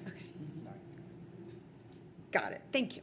But the goal of this, right, would be the leader is only one person. So if we only train the leader, but we don't equip anybody else on the campus, then the work has to live with that person independently. And so what we know is if we train more people, then there's more leverage there to support the work on the campus. I have a couple comments. So 3 of us board members wrote down slide 16, so that must be an important one, which is the standard-based report card. Yep. And a 4th member may have a comment on that. You'll just have to wait to receive her comments. Okay. Got it. And I remember the first time you guys came to speak to us about the standard-based report card, and as an educator, my mind trying to flip to that was very difficult. And now you've been up here multiple times, and the more I hear, the more I understand it. And it's kind of like this graphic here with the bicycles. I hope that you will include that in the parent resources. It is, on 'Cause the bottom. To me, it's like, okay, if you give the bike riding test to a kindergartner, if they're not out there doing tricks, they're not failing. Their standard may be assistance or with the training wheels, versus if you have a sophomore in high school, if they're still needing assistance in training wheels, depending on what their needs may be, they may be below standard, and they probably are below standard, just depending on some other things. So that to me is huge. To Board Member Byrne and Vice President Bruner's point, I did write down parent resources. What, and you indicated earlier that you would get some of that information to us, but can you just talk about what do those resources look like? Yeah, so right here, I know you can't see this, but this is the family guide to standards-based report cards. And I see So- the little bike riders on the Yeah, bottom. they're there. And then here's another parent guide that breaks it down. The curriculum team has worked hard all summer to create lots of resources. They even reached out to other districts. Most surrounding districts implement standards-based report cards, and so they've looked at how they deployed standards-based report cards. But teachers will be going over these with parents at parent-teacher conferences. So parents will get all of these resources, but they'll also be able to have a conversation with the teacher about it. So rather than the question being, can you ride a bike or not, the question is, what is the standard for where you're at, and over the year, how are we growing towards? Yeah. And just because we have some time, you started talking about a story about kindergartners Yes. counting 1 through 10. Yes. Can you continue with that example in the hopes that I So understand it for- even better? Yeah, so for instance, as a parent, like, because my son struggled in math, and so I wanted to know how to help him at home. A B didn't communicate that to me, or a C, or whatever his grade was. But what was communicated to me was he needs to rote count to 30. He can only rote count to 15. So then that allows me at the dinner table, we can count peas if we're having peas for dinner. And that's something that I always encouraged parents as a teacher to do. And so it just gives parents a better idea of how they can support their student in mastering the standard at home just through daily routine tasks, sorting socks, counting socks, things like that. That's a kindergarten example, but. And so those resources, like, hey, when you're eating peas or putting your socks away, these Yeah. are some things that you can do with your child. Are those also going to be provided to parents? Because you may know that as an educator, but some people don't have those skills. Yeah, I think that is where the conversation with the teacher will be super beneficial. When they sit down and at parent-teacher conferences in October, they walk through the standards and explain where the students are on each of the standards, and then that will really help parents. But those resources will continue to be given out. I don't know if you remember the Galileo reports that we gave out last year. Those were super, super beneficial for parents, and all of that will continue. So the resources will continue quarter by quarter for parents. Okay. And yet those Galileo reports, that's what I'm referring to. The first time I saw them, it was hard for my mind to do an adjustment of what is this really measuring? And now I see the benefit of it and see where we're coming from. So, thank you. Second round, just quick comment. I kind of find this frustrating because I don't feel like I'm getting my point across or the answer. I'm not sure, but I'm not saying why is this 1, 2, 3, 4 system bad. I'm saying A, B, C's, and D's also wasn't broken. So if we want to provide more information, and that's a great example, great. What's the harm in still providing an A, B, C, D, E, so that more traditional parents, without having a 2-page and 8 print filled up explanation, so that parents, I'm not getting the answer on why not do both. It doesn't seem that complicated, and it seems pretty easy to add in. And in fact, at Disney, at a certain point, they have been doing that, and I found it so much more helpful to have both than just the numbers to the state standards. So I guess my question, I don't feel like has been answered, is So why our not? team made an instructional decision to move to standards-based grading, so we will not be doing both. We are going to go down that one road of putting that information out. So that's the answer. So we the were not answer is clear on why? that. Because that's the instructional decision that we made, and all the educators that were part of that committee, we made that decision as a team to do that. And so sometimes we'll make decisions that people might not necessarily agree with, but that's the instructional decision that we made in order to continue to move forward and to provide that information. So we will not be asking our team, our staff members, and teachers to do both. Okay, so I guess I'll just still leave that question out there. I don't understand why. If there was any communication as to the reason, we don't just make decisions randomly in the largest district in the state. So I'm curious why, what was wrong with also providing A, B, C's, and D's?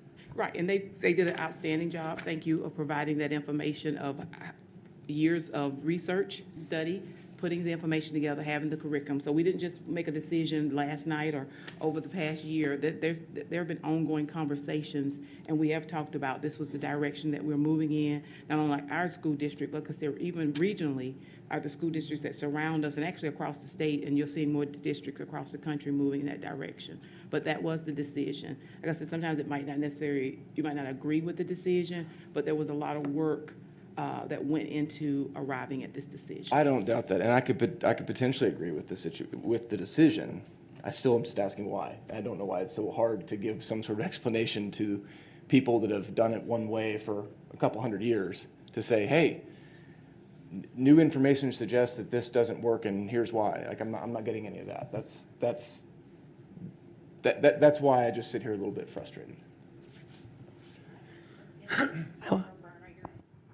With your comments? Sure. Okay. I'm going to try to talk just for a brief minute, just to say that I think Ms. Bruner gave some really good points, particularly as a person who works in higher ed, that, for example, when I'm doing admissions, students who come with an A from one school versus another is very different. I don't know what they know. It just tells me that they've turned in all the papers. It doesn't tell me they've mastered information. There's a lot of flexibility that goes in grading that is not very objective. It's very, very subjective. I think by moving to standards-based grading, which I do admit may cause some frustration for those who are transitioning in the beginning, will eventually allow all who are participating in standardizing the language and the expectations so that everybody's on the same page about what it really means. Because an A is not an A everywhere you go, and an F is not an F the same wherever you go. There's a whole lot of subjective flexibility that goes into grading that is not very standardized. By moving to standards-based learning, it really gives the opportunity to have the same language that's tied to standards, that everybody has the same understanding and expectation about what the student actually knows and doesn't know and whether they've mastered it. That's what I think. Board Member Bruner, you're next. Okay. I apologize. Board Member Provence. Go ahead. So is this just the new elementary grade card? Okay, so middle school and high school still has letter grades? Correct, yes. Okay. That was my question, but that was exactly my question. I'm sensing something's changing, so in case I'm asked, I want to understand. How did we do K-5 before? Because you said at some point it turned into grades. Can you just tell me what we did before so I know what sorts of questions I might get? So previously, they had a competency score of a 1, 2, 3, or a 4, but they also got a letter grade. In all, like kindergarten through fifth grade, or just 4th, 5th? All the way through? Yeah, 3rd through 5th. K1 got a 1, 2, 3, or a 4. But it meant something different. You've heard us talk about proficiency scales. So when... I actually don't know what the word scale means. I know you... Similar to the bike, a scale of 1, 2, 3, 4. Okay. So like we're on a scale.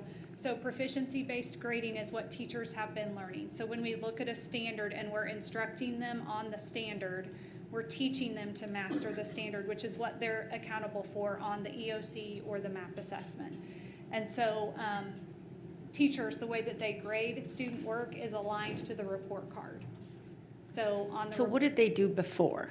So the teacher feedback, right? So this is teachers coming and saying, this is what we do at this grade level. They said they grade on behavior. Sometimes it's compliance. Sometimes it's work completion. Sometimes it's motivation. So there was subjective. Correct. So they were doing 1, 2, 3, 4 in kindergarten, 1st, 2nd, and 3rd, did you say? Or no, kindergarten, 1st. K2. Mm-hmm. And then 3, 4, 5 was letter grades. Yes. But now it's going to be K5, but they're all going to have a certain standard, not subjective. And then nothing is changing 6 through 12. Correct. Thank you. Board Member Connie, you asked about the CTE courses. So it's Ag at Glendale, Marketing at Hillcrest, Biomed at Hillcrest and Parkview, and Teaching at Parkview. At some point, can we just, because I feel like we're adding them every year. And at one point, I actually knew them 4 years ago because there were just a handful of each. And is the goal to provide everything everywhere? Because it sounds like you're taking the stuff that's at one school, making sure you offer it at another school now, too. It's based on need and student interest, as we survey students and look at research and look at the facility and the needs of that particular campus. So some campuses will have duplicates, or you will have a replication like Parkview. Something and- might drop off, or... Right. And sometimes we take some So away. it's coming in, okay. Right, but we can provide the board, we can put it in a weekly update, a list of all, Just- that's at yeah. every campus. Thank you. Okay, thank you, Dr. Holt. Thank you, Dr. Majors. Thank you.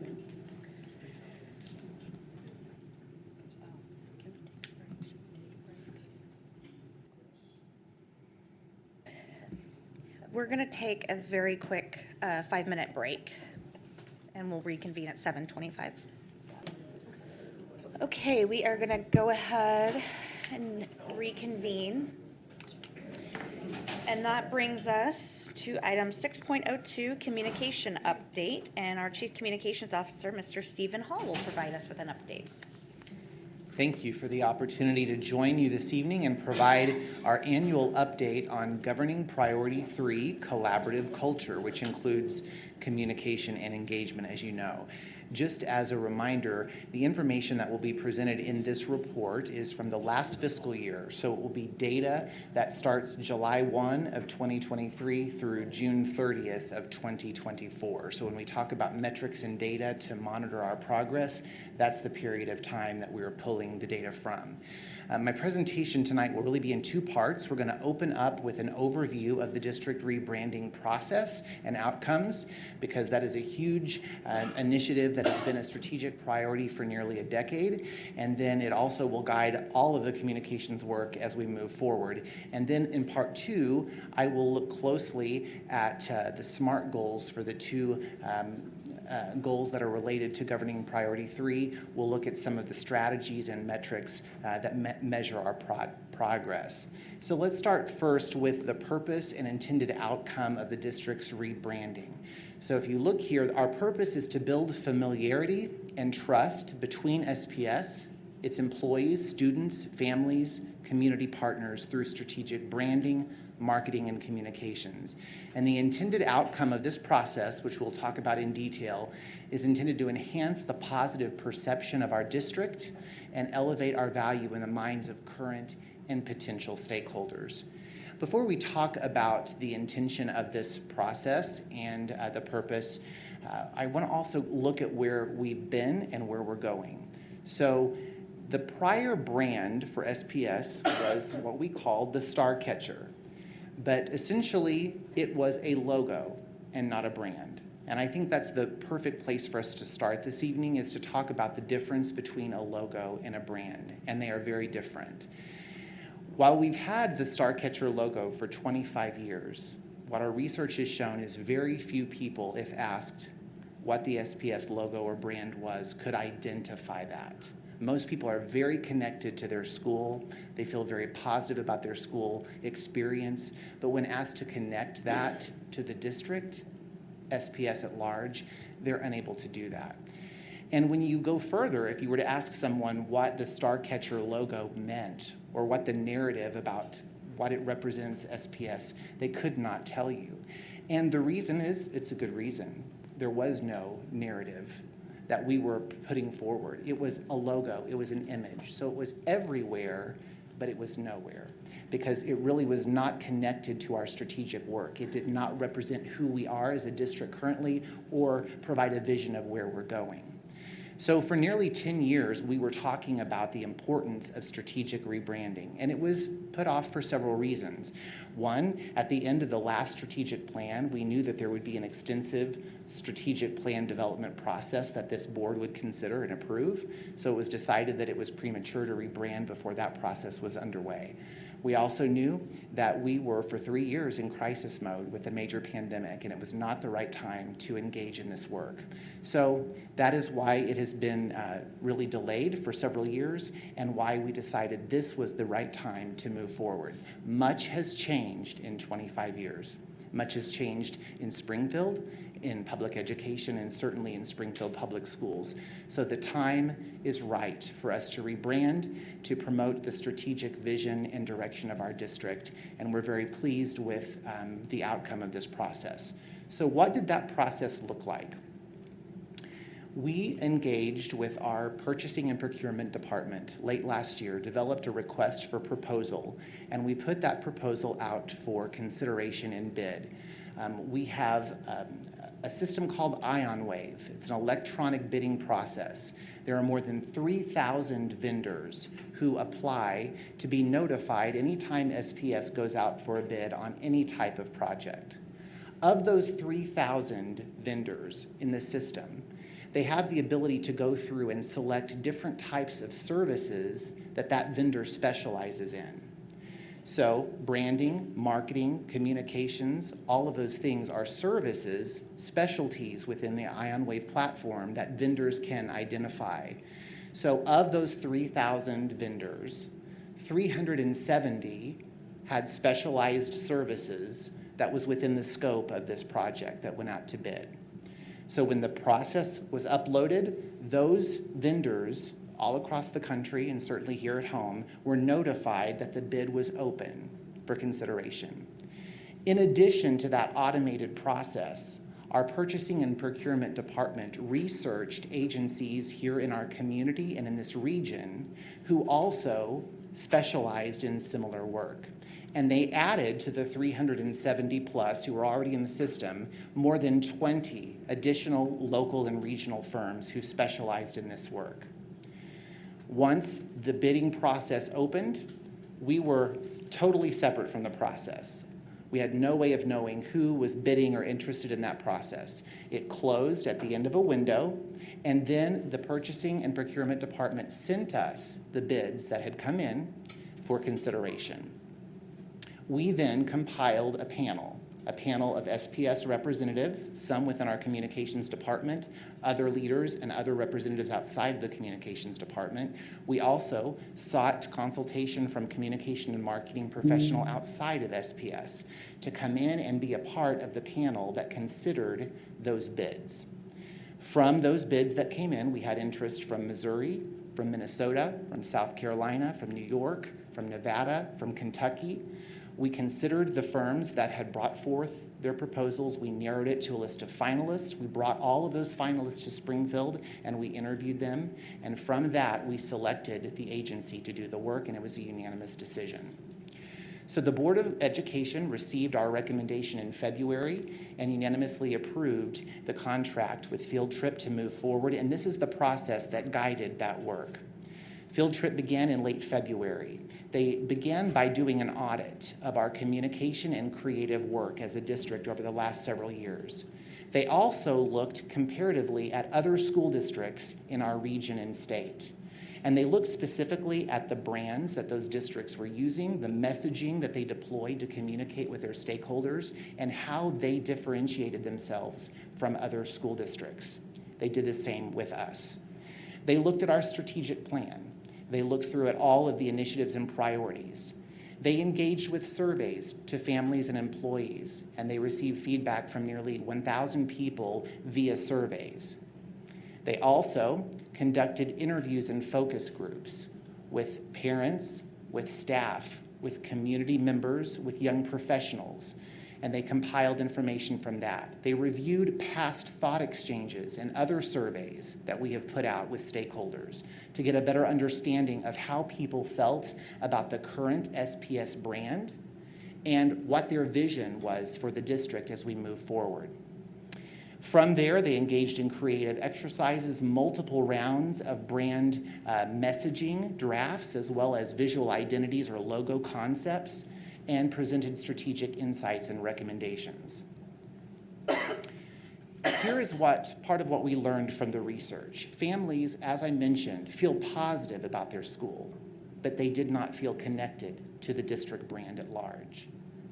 Similarly, staff feel very connected to their school community and to the visual identity and mascot many times that their local school has embraced. But again, they do not feel that same connection to the district brand. So that's what we would call the bad news. The good news is that staff and families in large part agree on district priorities and the direction of the strategic plan as approved by our Board of Education. So the question becomes, as we rebrand, how do we build that sense of community and that sense of identification, connection to the district brand that currently exists for many of our school communities?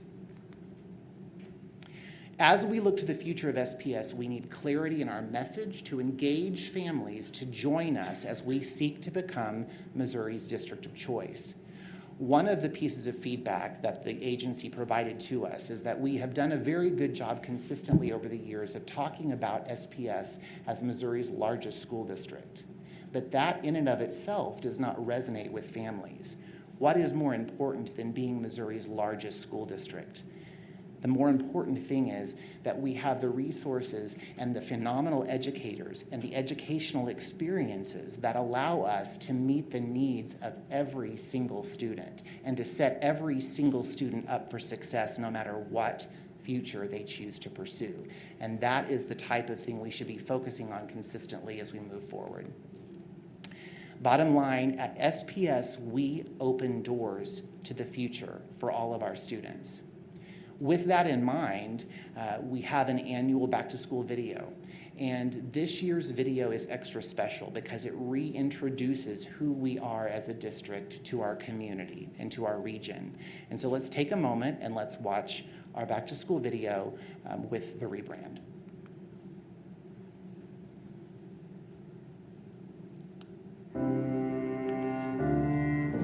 Why do we learn?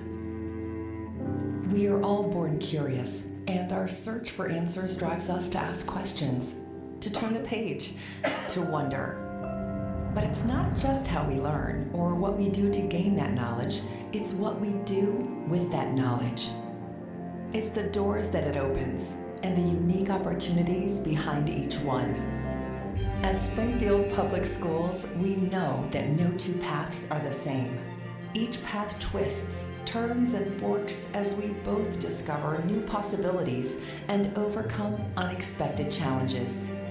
We believe that every child deserves an environment that fosters exploration, with student choice at the center. A space that nurtures their innate sense of curiosity and wonder. A place where the doors are open to all, and each student is given the support and guidance to chart their own journey.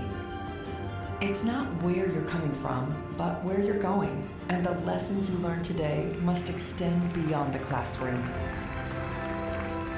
We teach and empower our students to dream big and steer their own learning, giving them the tools and choices to shape their future, and the keys to open any door they choose.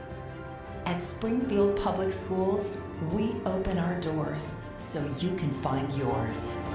Your future. Our focus.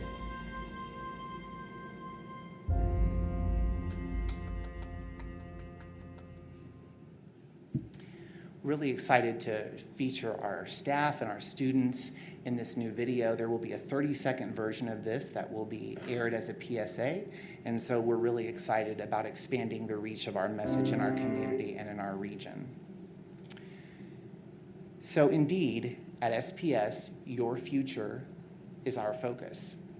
This image right here is the front of this year's staff t-shirts, which will be delivered and are on site already at our schools. You'll be seeing this out and about in our community as our staff proudly represent SPS. And we appreciate the generosity of the sponsors who make those t-shirts possible every year, including the Foundation for SPS, PenMac, MedPay, Foundation Credit Union, and Forvis Mazars, who are sponsoring this year's staff t-shirts. As we move forward, I also want to take a moment to underscore some of the messaging that you will see in much of our communication as we move forward. As we talked about, the research was key. When we're developing a brand, you don't start with a logo or a visual identity. You start with research. That is what this agency did in late February. In fact, the visual identity, those concepts were not developed until towards the end of this 5-month process. It was after the research had been conducted, after the analysis had occurred, that they designed the visual identity and received feedback, and we went from there. So now you will see a sample of this messaging as we move forward. At SPS, we open our doors to all who want to discover their full potential, and we offer rigorous curriculum, innovative programs, and extensive resources so students can find their unique path. At SPS, we empower students to dream big and to steer their own learning, providing them the tools to shape their future. At SPS, we create a space where every student feels welcomed and celebrated, encouraging innovation, inspiration, and imagination throughout our community. So to recap, for the first time in a quarter century, this is really a once-in-a-generation opportunity, we have an opportunity to update our brand to reflect not only who we are as a district, but who we aspire to be. A brand that is relevant in today's market, but is also timeless enough to stand the test of time. We're excited about where we are and where we go from here. So that takes us to 3 phases, phase 1, 2, and 3. In the first phase of rebranding, we are focusing on maximum reach with the fewest amount of resources required. And that really focuses on our digital presence, looking at digital signage. Where is that? That's across our website. If you visit sps.org, you see already that the homepage and much of the website has been updated to reflect the new brand colors, complementary colors, font, all of that. Our social and our digital platforms, that includes all of our social media presence. You see the updated brand there. On some of the different tools that we use, Canvas, many of the internal business software, you will see the digital presence has been updated. Select marketing materials like what you will find at your place today. We have produced some of those, and we will continue to engage with the community on those. We plan this week to begin the replacement of some physical signage at our administrative offices. Right here at Craft Administrative Center, there will also be some door clings and signage that will be replaced at Bentley Administrative Center, our Professional and Virtual Learning Center. And then select vehicle decals. We will be applying the decal to our entire bus fleet. So you will find new ways that you will see our brand out and about in the community. When you think about our 100-plus buses traveling 10,000 miles a day across the city, it's a huge opportunity to remind people of who we are and to reinforce that brand. And so that is a part of phase 1. Phase 2, we will explore the opportunity to replace decals for other fleet vehicles. So as we know, we have fleet vehicles that go in from routine maintenance. They can be replaced on a routine basis. So we will look at that in phase 2. Replacement of print collaterals such as stationery, letterhead, those types of things. We've made it very clear we're not throwing out anything that we currently have. We're using up the inventory, we're acting responsibly, and as we reorder and replenish, that is when we will implement the new brand. And then finally, in phase 3, we will look at other things like our employee ID badges, other interior or exterior signage at schools and administrative buildings. The good news about this is we currently do not have district branding represented at many of our school sites. There's not a sign at most of our schools that has to be replaced with the old logo to the new.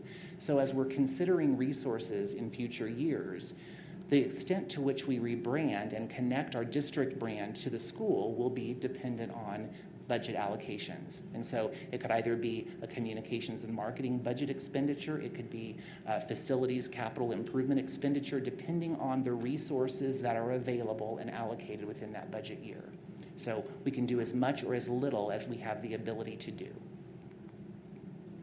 So for our work in communications, the SPS brand is a part of every aspect of our work every day.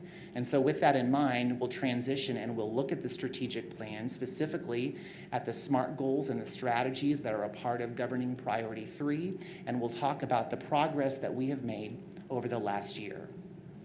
Before we do that, let's consider the channels that we use to communicate and the audiences that we communicate to. So we have varied audiences that are internal and external, and we use a variety of tools to reach them based on how those individuals receive information and the type of message that we're communicating. Let's look at our SMART goals for governing priority 3. First, the commitment. We are committed to engaging in proactive communication and collaboration with all of our stakeholders. And we have 2 SMART goals that drive that work. The first is a strategic annual communications and engagement plan that targets our work to all stakeholders. And the second focuses specifically on the recruitment and the retention of volunteers and partners to help us maximize that work. So when we look at SMART Goal 3.1.1, we look at 4 different strategies. We look first at how we engage stakeholder groups. We look at how we provide support to families with communication tools, and you'll hear more about that in a moment. Collaboration with our information team, with our learning divisions. The third strategy, how we implement plans to increase public awareness. It's how we share the good news of the work that's happening in SPS every day and increase awareness for that. And finally, you'll see strategy D, which is all about how we opened up this presentation, how we position our district as Missouri's district of choice through marketing, public relations, and brand recognition. Let's start by looking at key metrics for how we measure success for SMART Goal 3.1.1. Let's start with our e-newsletter, which is called The Latest, and you see it reflecting the new brand here. We have 2 versions of The Latest that go out every week. The first goes out on Wednesdays to staff, and the second goes out to our families on Thursdays. The content, by and large, can be the same, but there is information communicated on Wednesdays to staff that is very specific to their needs. We are working within the district to become better at trying to streamline all staff emails, so the more department updates that we can put into our Wednesday staff update, the better. There are weeks that we do a better job of that than others, but we continue to refine that process and change the way we think about communicating within our system.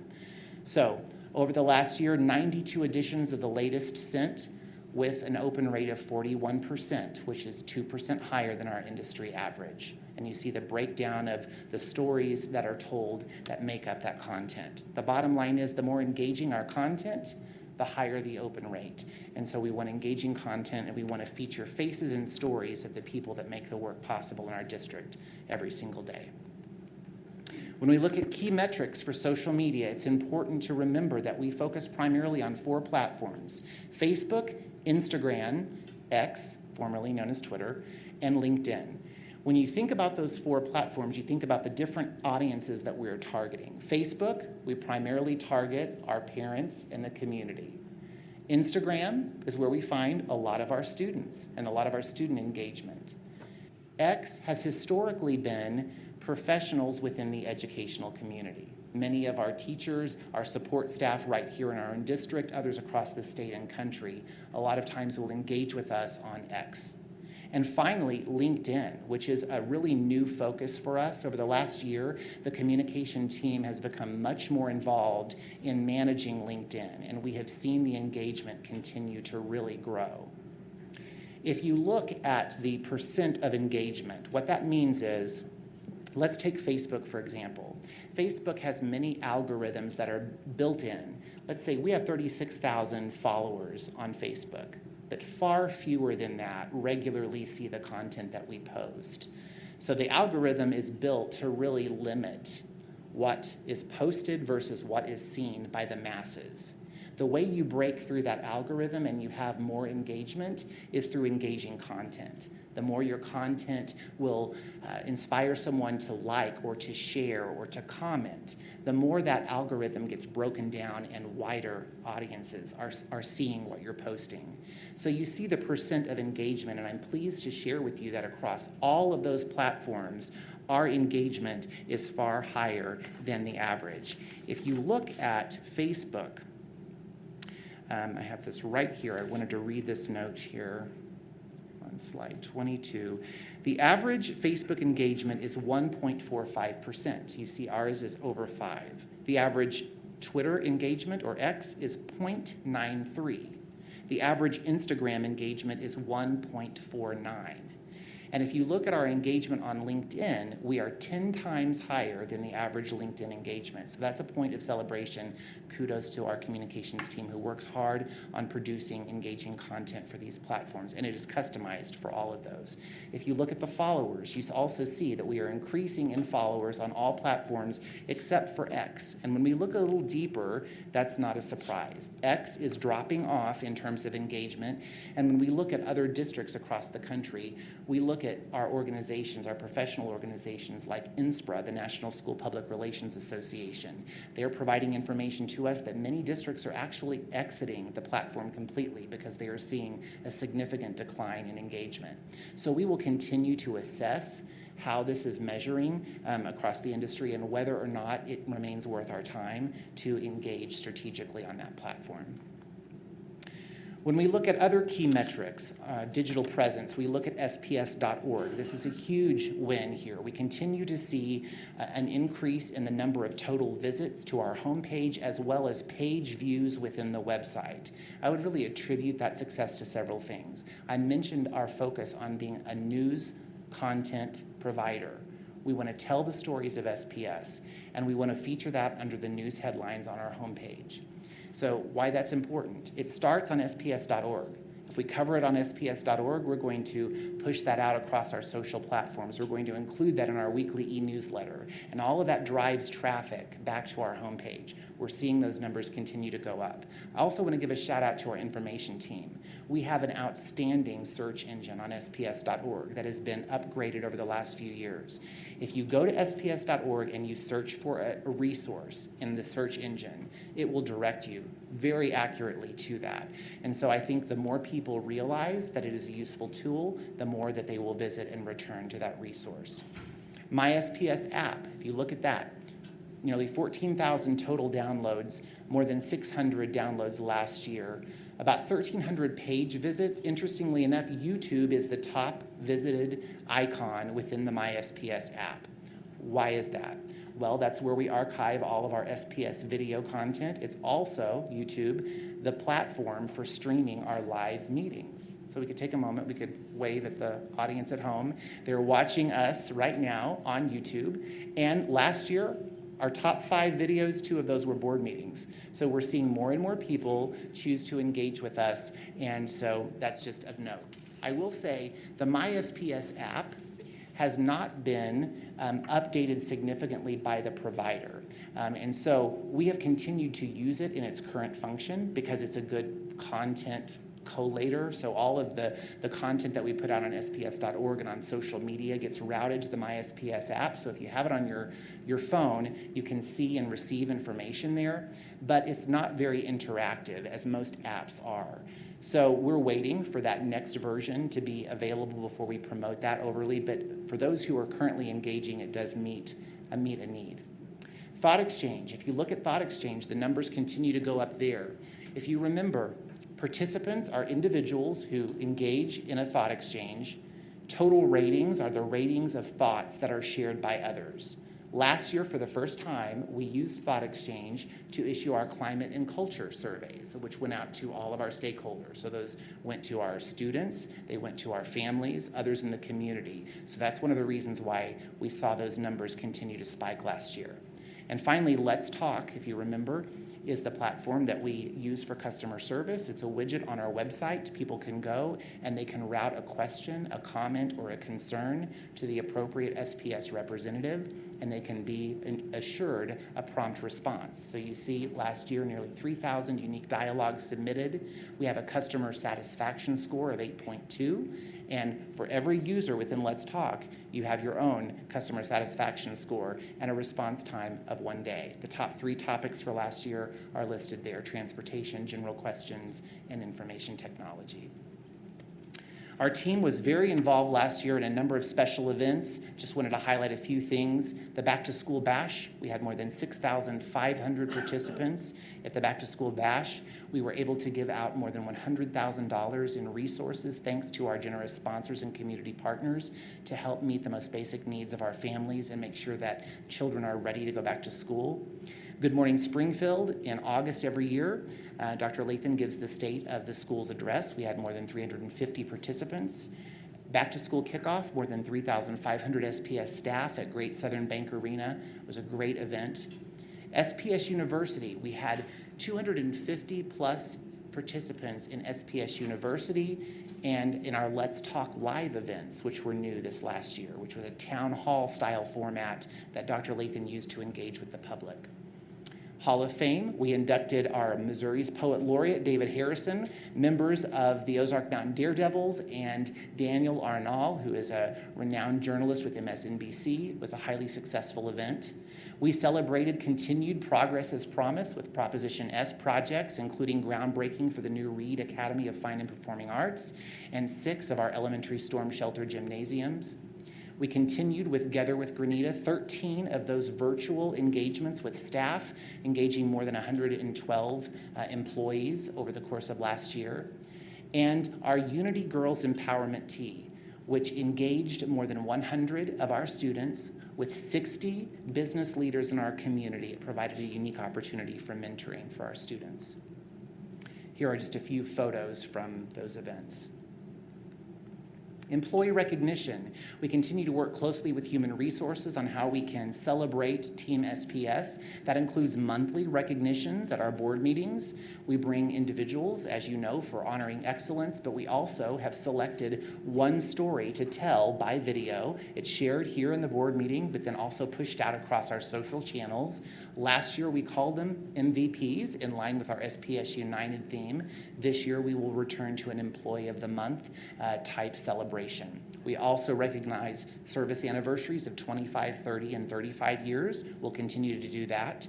We work closely with the Greater Ozarks Cooperating School Districts, GO CSD, to celebrate Teacher Proud Tuesday. On the second Tuesday of every month, you will continue to see those celebrations. We have expanded our retiree celebration in May of each year, where we bring those who are retiring from our system and we celebrate them and thank them for their years of service in public education. And that will continue in May of this year. We will continue to feature employee spotlights on sps.org and social media. Last year you saw that as, again, MVPs. This year it will be our focus, and we've already celebrated a number of staff through that platform. And then in the past, we've used informal recognition with lanyard pins, and we will continue to work with HR to find meaningful opportunities to continue recognition. Now let's shift and look at SMART Goal 3.2.1, which focuses on volunteers as well as community partners. We do that through the way we screen our volunteers with background checks and the training that we provide to them. We look at implementing a customer relationship management system to help us manage the relationships we build in our community. We look at how we collaborate with community partners and also the community events that we engage with. Volunteers, last year, more than 2,000 registered volunteers. We continue to see records being broken each year post-pandemic as people are interested in getting inside schools more and volunteering with our students. Also, we saw a huge spike in the number of volunteer hours that were recorded, and that is partly because we're using our hall pass system more effectively. We have reinforced the protocols that every volunteer needs to check in and they need to check out when they depart a building.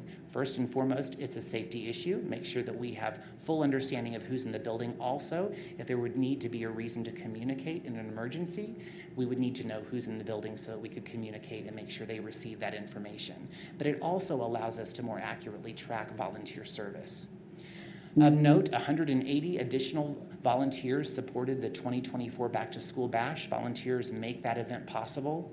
13 outstanding volunteers were recognized at our volunteer event this year. I want to give a shout out to a few. Julie McDonald, she volunteered 168 hours at Wilder Elementary last year. Noma Montgomery volunteered more than 80 hours at York Elementary. Judy Lewis volunteered at Weller's Sense of Pride store as their coordinator. And we were especially pleased to honor Disney Elementary's Hank Moliningo, known as Grandpa Hank. I bet you know Grandpa Hank from Disney, as Volunteer of the Year. So we will continue to celebrate volunteers as we move forward. We also implemented a new volunteer e-newsletter and 73% average open rate on that e-newsletter. I'm really excited about that because, again, we look back at what gets opened is what is engaging. and what is meaningful to the person who is receiving that. And so what the e-newsletter is doing is it's encouraging people to consider broadening their volunteer experience.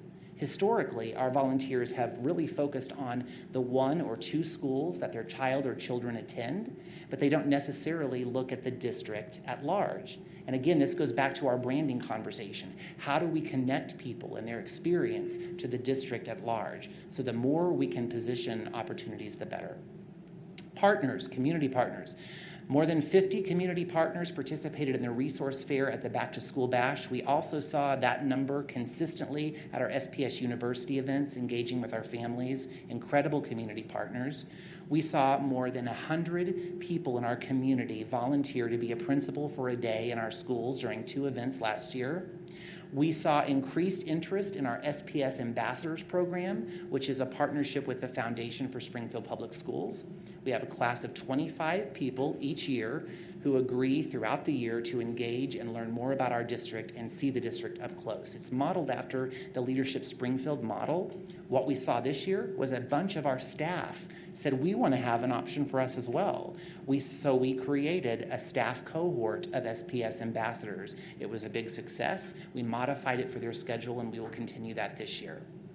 Our customer relationship management, or CRM, is underway. The board approved a contract with the Lodestone Group, which is a local IT team, and they are customizing the Salesforce platform so that we can have our very own CRM that will allow us to track relationships with volunteers, with community partners, so that no matter what seat I'm in this district, if XYZ is providing support to me, I can see how else they're supporting our system. It helps us make sure we're efficient in how we're asking people to support us. It also helps us honor and recognize them for the full scope of their work.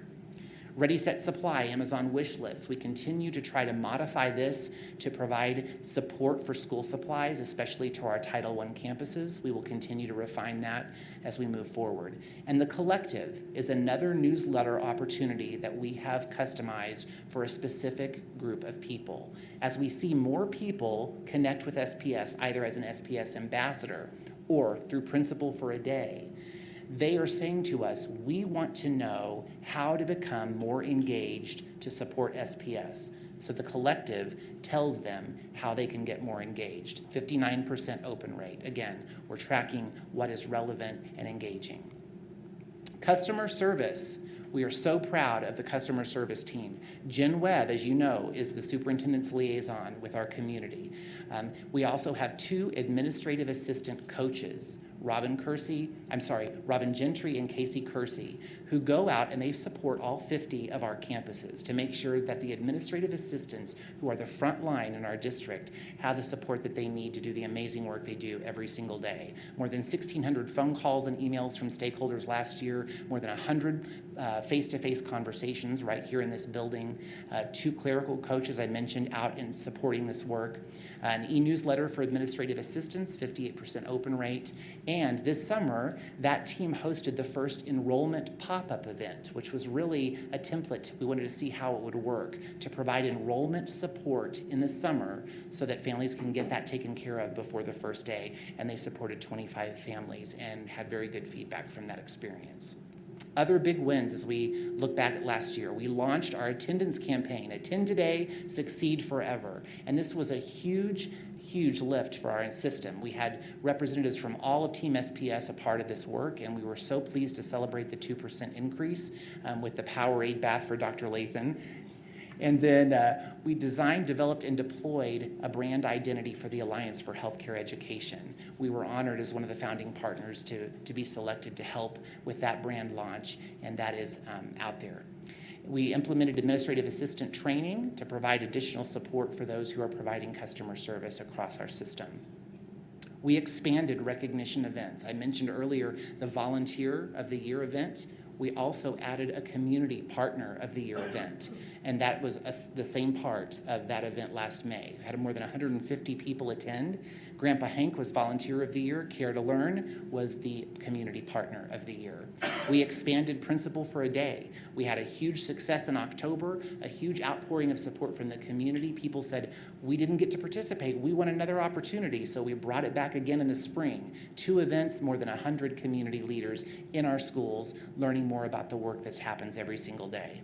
And then I'm really proud of the communications team. I have an amazing director right here over my shoulder, Teresa Bledsoe. We have people in the back. We have Ren Lubering and Shelby Grace who are streaming the board meeting right now. We have Jessica Blake. We have Jen Webb. We have Melody Sanders. We have the administrative coaches that I talked about. Amazing team doing amazing work every single day. And this year, the National School Public Relations Association awarded Springfield Public Schools 4 Golden Achievement Awards for our work around Principal for a Day, SPS United, our customer service work, as well as other work. And just to put that in context, there were just about 100 school districts across the entire nation that received a Golden Achievement Award. Only 5 school districts in the state of Missouri received a Golden Achievement Award, and Springfield Public Schools received 4. Really, really proud of the team and the work that that represents.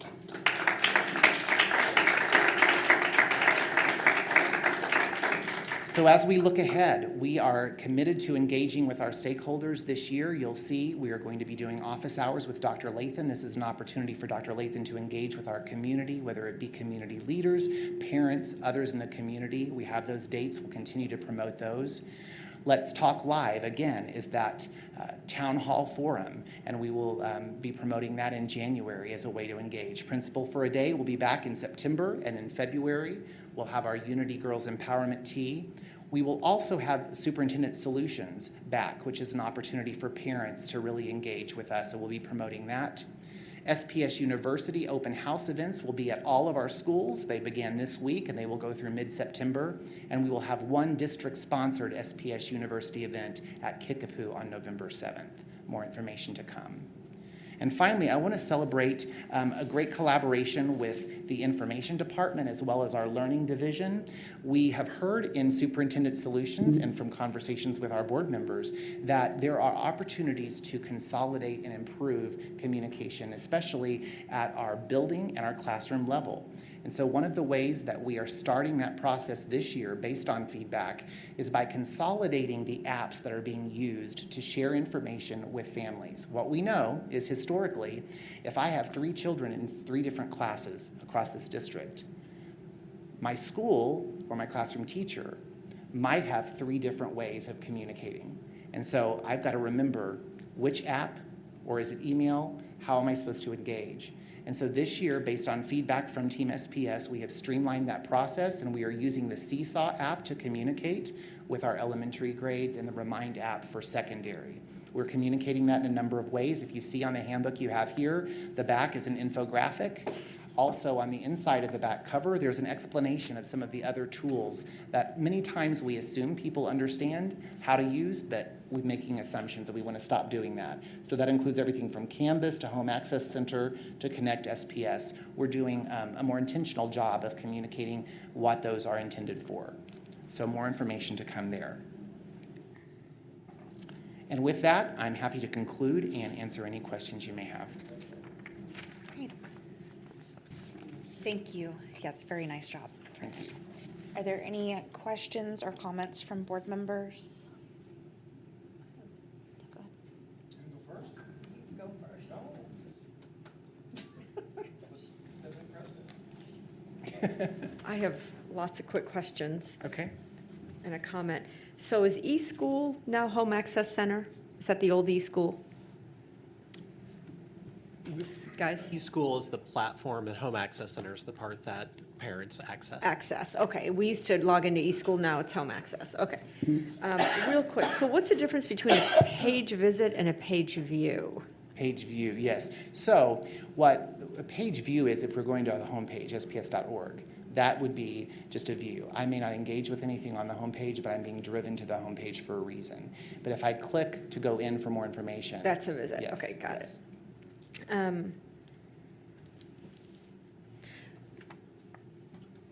the annual communication plan, is that the one that satisfies the state statute? Okay. Yes. All right. With respect to branding, the surveys that went out, when you say young professionals, is this like alumni? How do you get to young professionals? So we worked with partners in the community, it's like the Chamber of Commerce, others, to just bring different people that are engaged in our community, that are young professionals working in the business community, that have a vested interest in making sure our students thrive and stay here. So the surveys that went out was not so much about branding, but was more about understanding the relationships, right? And then you said that they had interviews and discussions. Was that like here? Did they come here and do this? Yes, we had some here. We had some at our professional and virtual learning center. Okay. I'm gonna have to ask you about the e-newsletter because I don't think I've ever got one. All right. We try to link those as well in the bottom of each of our board weekly updates. At the bottom, we link the latest for that week. For the SPS, not the November 7th, but the ones that are happening right now, would it be possible for us to get a calendar in case we want to hit a couple of them, just to say hello? Can we have those that are scheduled, Dr. Lathan? Is that something we can share? Especially for some of the bigger schools, like high schools. I think we did get. For all the different schools?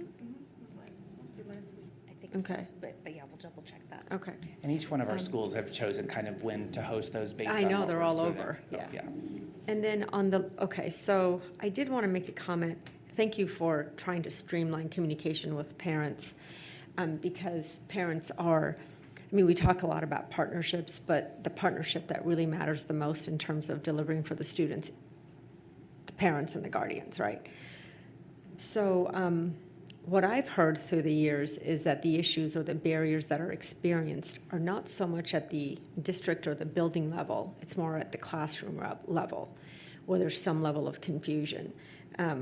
So the slide before last where you had Seesaw and Remind, and I kind of reflect back to, we had educators in this room, and I remember hearing about ICU. So that's at a middle school, and middle schoolers, you know, they're still developing their executive function skills, and it's a way to communicate with the parents, like this homework didn't get turned in or XYZ. And not that high schoolers don't need that kind of help. And then now now we're going to Remind for 6-12 and Seesaw for pre-K 5. But my understanding is that these are like for a school-wide communication, not necessarily down to each classroom level. And I understand that there's a balance between you want each teacher to have flexibility and autonomy on one hand, but then on the other hand, you want the parents to have ease, you know, accessibility and predictability. So where does that balance come in, right? Mm-hmm. And did I hear you right when you said, you started off on that last slide, I was listening, you said school and classroom, building and classroom, and that we're beginning with this. Yes. Right? So this is just a first step. That's correct. So am I understanding correctly that maybe the next thing for consideration would be maybe harmonizing a feeder pattern school? So a parent who has a child at, you know, 2 kids at one school, and then at the middle school, as the kids progress, it's all ICU, or it's all, you know, do you see what I mean? They're used to it, and is that the goal? That is part of the goal is, yes, to have clarity and understanding. So the other piece is there's Sports U, which is an app that's being used for all of our extracurricular activities and clubs. The feedback we've received is that it's worked especially well. And part of the reason is because everything is found in one place. So we're keeping that for the clubs. But for the schoolwork, you see on the horizon and move towards finding something that may work the best for several schools. We are continuing to gather feedback, yes, to make sure that we've identified the right tools and that we're using them in the most efficient way. The feedback that came through our technology team in engaging with Team SPS was that these 2 apps had a lot of really good feedback, and that was the direction that we needed to start. But yes, we will continue to make sure that we are using the appropriate tools in the best way. Thank you. And it also can be, it can be a communication from a teacher to a parent or to a family, or it can be from the school as well. It can be through Yes. Seesaw and, okay. Yes, and we've been providing training over the summer, and then as the school began on how to use these tools and the different functionality that's a part of those. So it's possible teachers will jump on board. Yes. Okay. Any other board members, questions or comments? Did you? So if you have a fifth grader at McGregor and a fifth grader at Mann, are those parents going to be communicating with the teachers through Seesaw? Yes. And only Seesaw? Well, it can also be email, because what we want to say, what we've said to our team is yes. No other apps? Correct. That's right. That is Okay. the expectation. So the kind of history we have of different teachers choosing different things, we're setting a new expectation that we're going to keep this uniform so that parents can navigate it better. That's correct. And then also a parent who has a child at Pipkin who has 6 different teachers, all 6 of those teachers should be communicating through Remind. That's correct. Okay. Yes. Good. Obviously, this is something that I've asked for, and I think, just thank you for responding to that. I think that that's very important to parents and building that communication, just like Dr. Merriam said about how important it is to make sure we're communicating with the household, because that has the greatest impact on the child. I also just wanted to speak to the logo and the branding. Thank you for doing this presentation. I think it is really helpful. I'm not sure how many people are going to see this long presentation on it. It's outside of our control, but it is unfortunate when an article goes out and circulates on Facebook and people read headlines and don't get details, and all the headline says is, in February, the school board approved a contract for $85,000 with Field Trip to guide public engagement and marketing efforts for the new logo. And then it says Springfield Public Schools unveils open door logo to replace Starcatcher from the 1990s. I mean, if that's all you read, and what ends up happening is you have a lot of people that think we spent just $85,000 on a logo. Now, I'm very happy that you explained how far and beyond this went to a logo. This is a branding effort. So that explains why it's $85,000 and that this is 25 years in the making, et cetera. Yes. I appreciate that information. Whether or not you agree with that choice, it's a different thing than thinking school board wasted $85,000 on a logo that I could do on an AI logo creator, right? Misinformation, okay? Right. So I do appreciate you saying this. I hope there's a way to communicate it to the public better, so that they realize that we aren't being irresponsible. I appreciate that comment, and we will continue to focus on communicating that. We have been left with a 50-page report that really guides our work moving forward. So this work is only beginning. Like, we're completing a 5-month process, but we are going to be communicating the brand with the brand messaging for years to come. And so you're correct. This is like if we invest in doing a demographic study. We invest in a specific brand and marketing study that guides our work for years to come, and that's what this is. It's much more than a logo. And I'll add, back in February, when this was on the consent agenda, I had these same questions that I think the public has now. I asked these same questions. Are we spending $85,000 on a logo? And we were offered that explanation at that time, and it was consent agenda. I voted on it. I think I still did so reluctantly because, it's still $85,000 on a rebranding effort, and I think if rebranding is business and not necessarily a school district, and I'm definitely a little bit more focused on this and communicating a little more organically than necessarily a large brand. But I do see the value in it. I'm glad you guys are working on it. Certainly, one of Dr. Lathan's greatest strengths is her community engagement, and doing so effectively across the entire community, and her sort of personality. Thank you. Other board member comments or questions?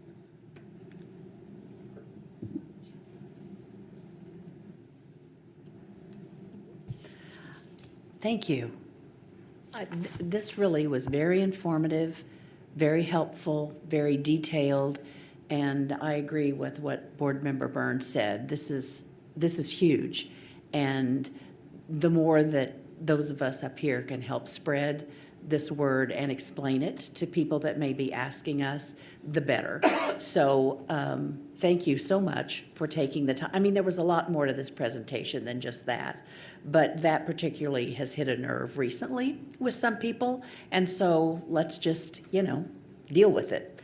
But I'm really impressed with all of it, and it's excellent, Mr. Hall. So thank you for everything that you're doing, your department is doing. I'm not at all surprised that purchasing is being honored as one of the best in the country. That doesn't surprise me at all. So thank you to everyone that makes that all possible. It's a job worth doing, and it's a job worth doing well, and you are doing it very well. So thank you very much.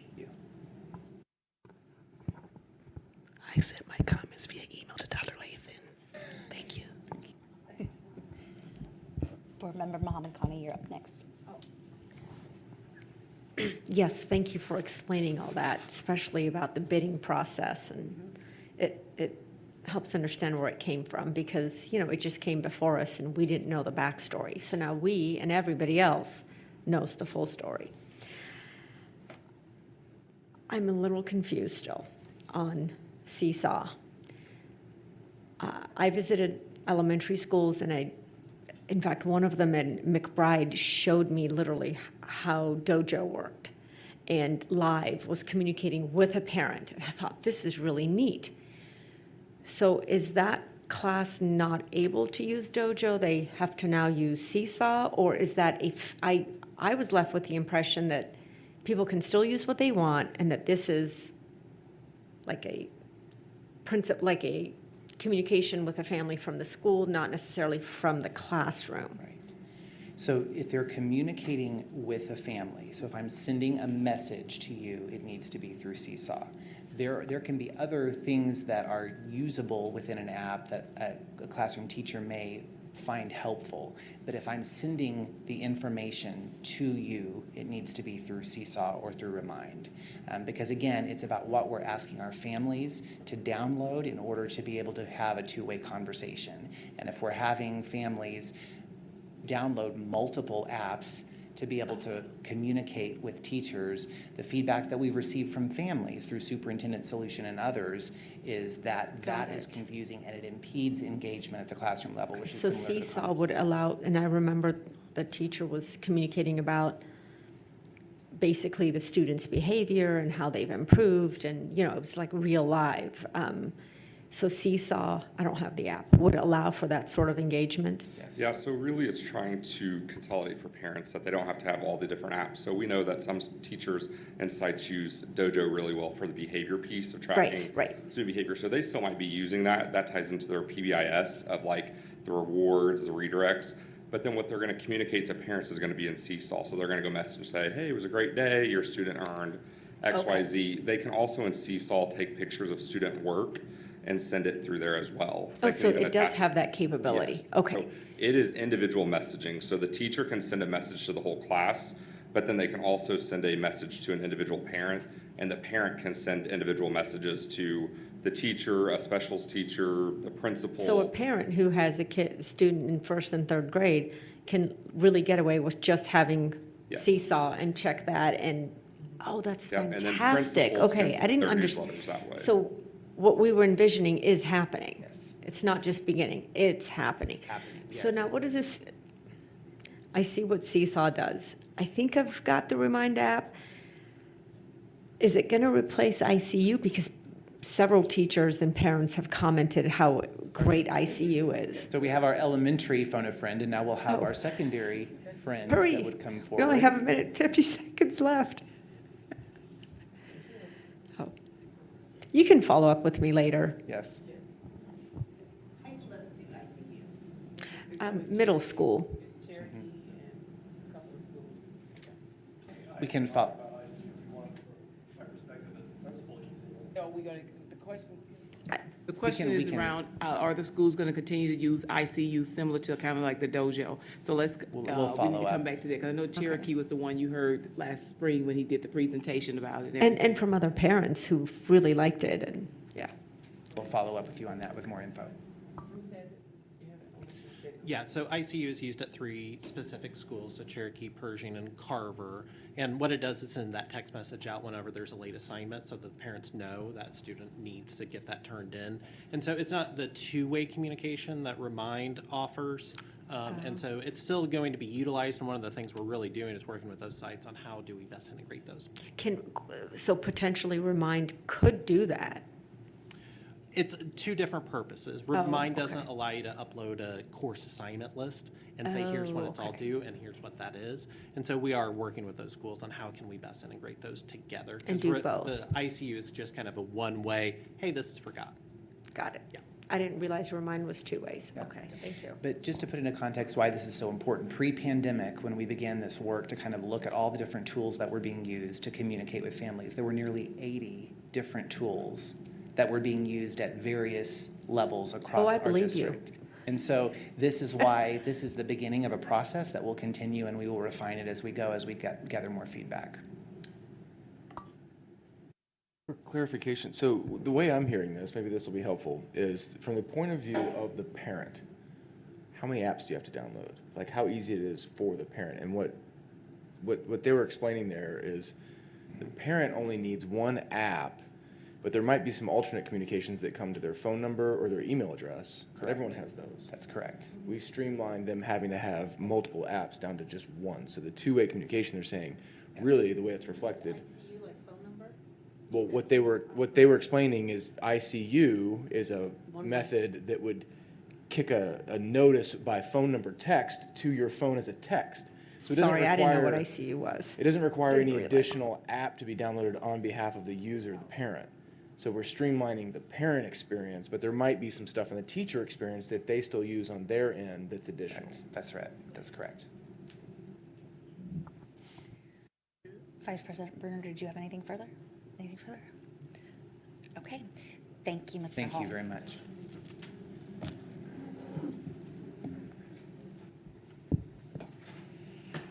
Okay, that brings us to item 7.01, extracurricular stipend schedule for all employees.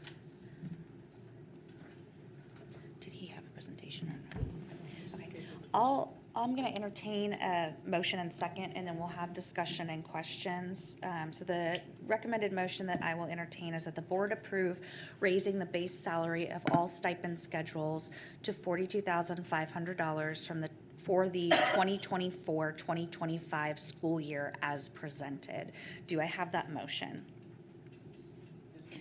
Motion from Board Member Provance. Do I have a second? Second from Vice President Bruner. And now, is there any discussion or comments from board members at this time?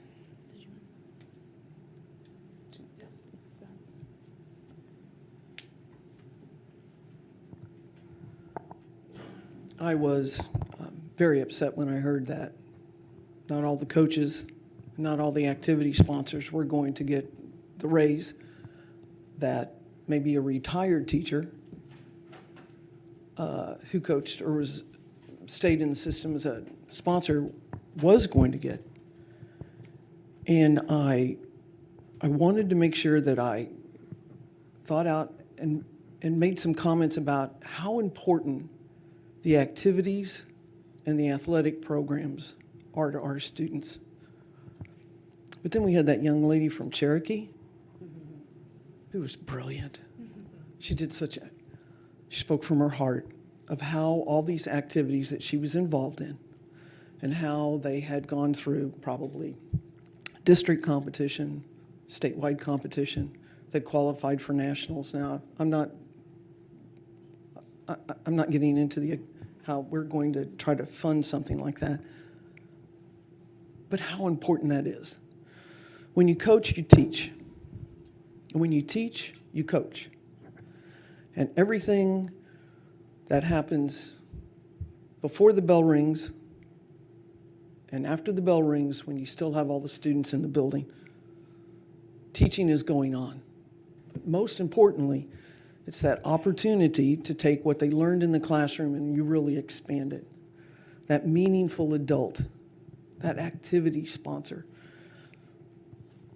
One of the greatest things that we can ever teach our kids is to have confidence in themselves.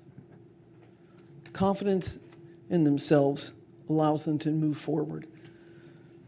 There's so many directions to go. We don't want fear, the fear of not being successful, to stop our students from the life that they were meant to have. And building confidence is that activity sponsors, and it's the athletic coaches. And for whatever reasons, I hope that it was just everyone makes a mistake. And turning down the raise, if it was a mistake, I'm happy with that. But if they felt that giving a pay raise to those sponsors you spend a ton of hours, we're not worthy of a raise in that stipend. I believe that stipends had not been raised for 3 years. I want to talk very briefly about the incredible job that Josh Scott and Jason Michaels do. I know that they went from just being athletic directors to athletics and activity sponsors. And the staff that they work with is limited in comparison to the support staff for our academic success. I will reiterate that the most important day in the week is Friday football. And we want great weather and cool weather because the football program funds the other sports. And I can't even tell you what the TFC does for the city of Springfield, for the Springfield Public Schools, and for high school basketball all over. Our participation numbers only increase. And when we look at our activities and our athletic programs that support attendance, that support citizenship standards, and that support our grade requirements, it's a plus plus. So, thank you for making sure that our coaches and activity sponsors get the pay raise that they deserve. Thank you. Other board member comments? Yeah. Yeah, I'll say I really appreciate it's worth pointing out that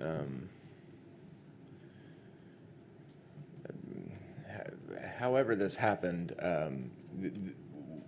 this didn't need to be brought in front of us now, and I do appreciate that that Dr. Lathan and her staff decided to make this a priority, make sure the money was spent, make sure it was distributed to those people that are pouring their lives, mostly, I assume, a lot of after-hour work for these positions. It didn't have to be now. It could have waited till next year. And to make it a priority and get it done is commendable.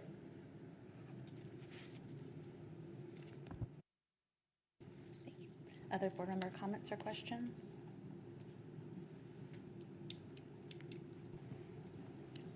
I agree with Board Member Byrne. Do you have anything? You don't have to always comment, however. I feel like you want me to say something. I don't want you to say or not say anything. I want you to do what you want to do. Can I bank my minutes? No, you can't. No. Okay. Then I'm going to move on. Okay. To my own comments here. And I know that there's been a lot of back and forth because I think like other board members, I got a lot of questions about why is this different? You know, are we picking on groups of employees that are represented by SNEA in the bargaining?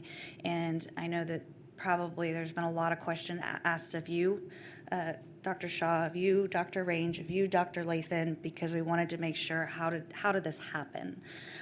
It was telling to me that this was not brought to my attention from any member of the collective bargaining unit or employees who are what is the word I'm looking? Represented, thank you, by the collective bargaining unit, was not brought to my attention prior to our vote on this. It was only afterwards when it was brought to my attention. I understand that SPS convened a stipend work team, and I want to say first before I start this, if anything I say is factually incorrect, please stop me. But I understand a stipend work team was created and formed this year to evaluate the stipend schedules for the district. And it was made up of coaches and sponsors and administrators. And it was recommended to the district that the stipend percentages be based not on the $40,000 that the district has historically based it on, but also increase it. But SPS during collective bargaining thought that that was too much of an increase, and so they kind of came back and said, let's have it at $42,500 instead of $40,000. And then fiscal year 2026, we'll revisit this. It's my understanding then that, collective bargaining continued. As all entities know, the board is not involved in collective bargaining. That is the administration and the collective bargaining unit, the SNEA, and then what is provided to us is this is the agreement that we have come to, and that is what we were provided. And again, I was not contacted by anybody saying, hey, we were being treated in a way that was unfair or misinformation or anything like that. Then my understanding is that the administration had gone to the collective bargaining unit and said, look, the stipends are in our budget for all employees, not just the ones represented by the union. And that a stipend is different, obviously, than a salary for an SPS employee. And then, of course, we've got a bunch of sunshine emails between the administration and MNEA and NSNEA, or SNEA. It's late, guys, I'm sorry. In that email where there's negotiations about the increase in STEP and the increase in other pay due to a COLA, there's also negotiations about the stipend. And it's my understanding that the administration said we want the stipend base salary to be looked at $42,500, not $40,000. And in response, MNEA responded, the salary for these positions was not to be tied to the beginning salary. We did not agree to the stipends to go to $42,500, but it was changed to $42,500 by SPS regardless. The TA, the tentative agreement that was sent to NEA, states that the base for stipends was to remain at $40,000, but SPS changed it to $42,500 for all employees. Please change it back to $40,000. And SPS, and I think this is what got under your skin, Coach Provance, SPS is in the education business, not sports. We cannot and do not worry what other districts pay coaches, in particular, how they recruit or retain them. And I think that's what you were speaking to, Coach Provance, that kind of got under your skin because of the value of sports in our district. So I'm asking, again, I have drilled Dr. Lathan and her team to get an accurate picture of what occurred here, and I know other board members have as well too. So I'm asking, if you can show me definitive proof, because I've got these emails here, definitive proof, not speculative proof, that SPS told SNEA that the collective bargaining unit stipends could not be increased if we couldn't give you also the step and the percentage. I'd like to see that because I haven't seen that yet. But to Board Member Burns' comment, I'm very thankful that this is being brought to us because you're right, it did not have to be brought to the board. We approved the collective bargaining agreement, but I'm glad that it's being brought to us so that we can right this wrong and all our employees are being paid the same for coaching and doing that important work. Okay, that brings us back to Board Member Provance, if you had any additional comments. Okay, back to Board Member Byrne, if you had any additional comments. back to Board Member Bruner. Okay. No additional comments. There's a. I sent mine via email. Okay. She sent hers via email. There is a motion on the table that the board approve raising the base salary of all stipend schedules to $42,500 for the 24-25 school year as presented, and that has been seconded, and we will now vote.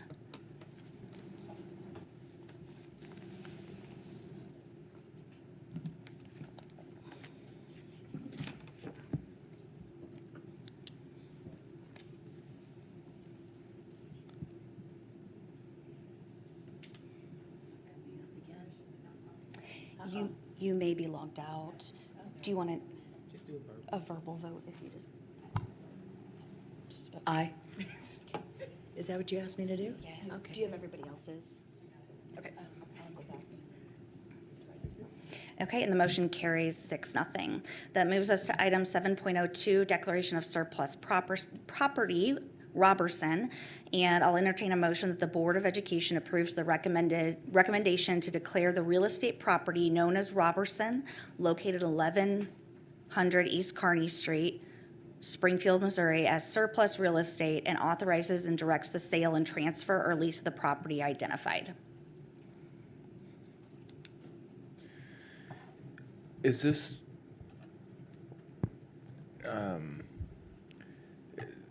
is this just the first step in doing that? Does this allow you the ability to seek the advice of a broker, et cetera?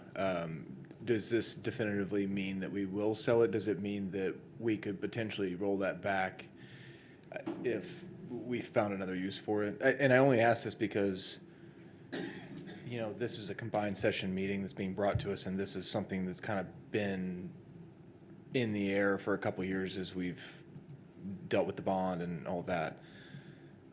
And then now it's put in front of us without any Right, so you're correct. Any on further discussion, all accounts. So this is step one. In order for us to even explore the option of who wants to buy it, what do they want to use it for, we will go through, the board will go through an RFI process as well as the bid that's being presented to you. So you all as a board in closed session will have those conversations when those things are presented. So before we can do anything, the board has to affirm with a 2/3 majority that this property will be surplus. Once that happens, I will then communicate, yes, with our real estate agent. We will work to get what we feel like is market value so that we can list the property for sale. But under no circumstances does that bind the board to have to sell that property if it's not for the price that you want, and if it's not for the reason in which you want that property to be used for. So, I mean, I understand that's helpful to the public. I understand the process of, we've done that before, approving sale of a building or property. But if we approve this now, are we essentially, is the board not going to have any further say or even discussions until a potential offer comes and puts in front of us to vote? I guess what I'm saying is we never really had the opportunity or discussion about just kind of the thought process behind Robertson and all possible opportunities. Like, was there a need for it to be used for any other use in the district, for future uses in the district? This is just kind of the first of it. Yeah. So this is the district administration recommendation to our board. We obviously, as this process has gone on and we went through the closing and the evaluation, we as administration do not see that we have a purpose and useful reason to keep this school building. As you know, it's in not great shape. It takes a lot of money to fix it up. It's a property that the longer it sits unused, then the more vandalism and things that it succumbs to. And so this is our recommendation to the board, that we feel like this is what's best for that building, is that we requested it be surplus so that we can get it off of what is our responsibility, and hopefully it be a better use to another entity within the community. So we have no use for the structure, and even if we did have some other use for it as a property, it would be because it's a pretty big piece of ground, it would be demoed. If we had to find a use for it, it would be not that structure. Okay. Thank you. You're welcome. Go ahead. I have a question along the same lines. In our strategic plan, there is the clause that we are open to, or I can't remember the wording, but to an alternative center for whatever means we choose. If I recall, the structural grade for Robertson was the poorest or the lowest, right? So if it was going to be repurposed, it would be Pipkin far and away over Robertson. Okay, I'm not following you. If it was to be repurposed, So if you go back to when the community facilities on task force Yeah. met, so we got to go back 2 years. I know it's been a long time since we talked Well, about you know, this. he was his comments brought this, Right, if you recall, though, when the discussion came about what to do with Robertson, if we were to continue to leave it open, the recommendation was we would need to build a new Robertson. So back to what Kelly said about tearing it down, we would not have renovated it. It would have been a new construction if we chose to move in that direction from those conversations 2 years ago. that's correct. okay. Whereas Pipkin is, I don't want to say the word livable, but you know what I mean, compared to, Pipkin actually has the lowest condition score of all of our schools. which one does? Pipkin has the lowest condition score.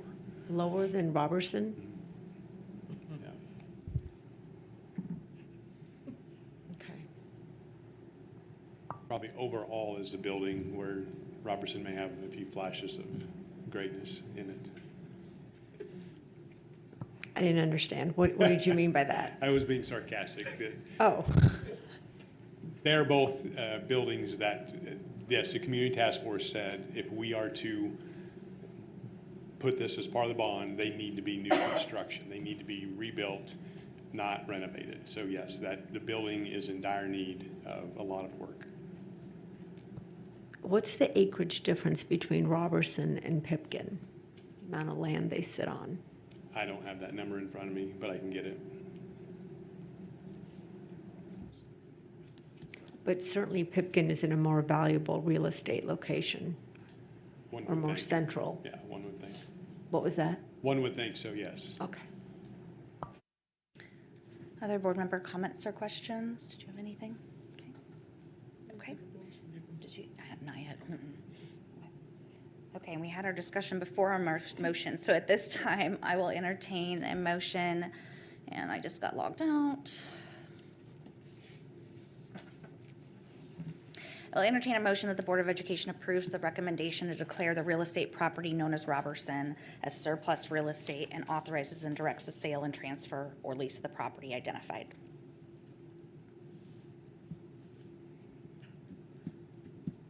I still need a motion. Thank you. Motion from Board Member Byrne. I'm also going to need a second.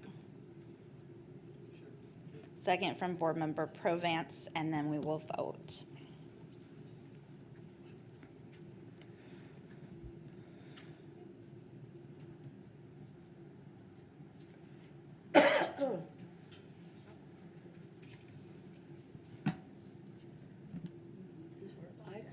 I logged back in, but mine still isn't coming up.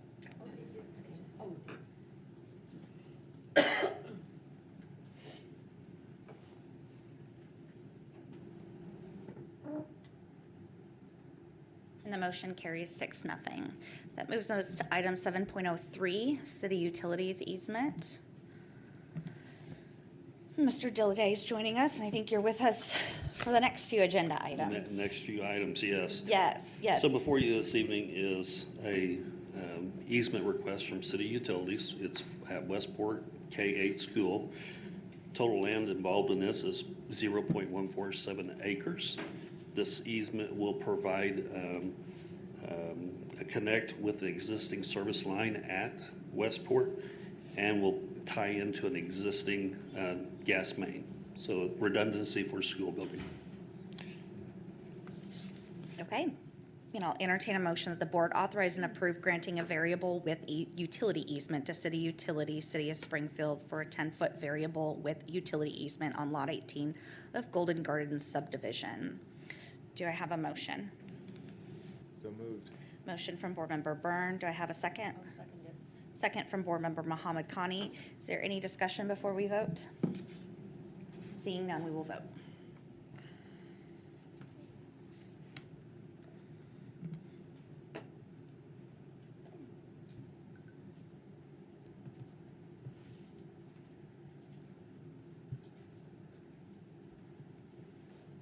And the motion carries 6-0.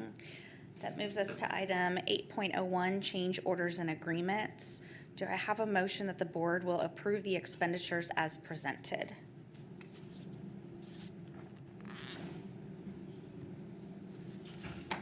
Thank you. Board Member Thomas Tate, do I have a second? I'll second it. Board Member Mohammed Khani. We were provided this information earlier this month, but are there any further questions or discussion? Okay, seeing none, we will vote.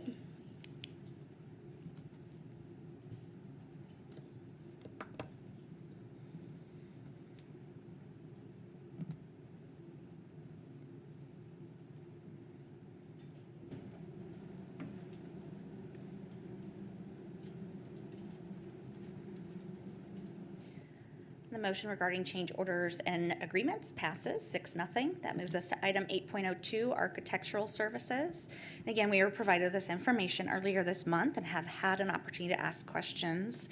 But at this time, I will entertain a motion that the board approve the fee commitments for architectural services as presented. Do I have that motion?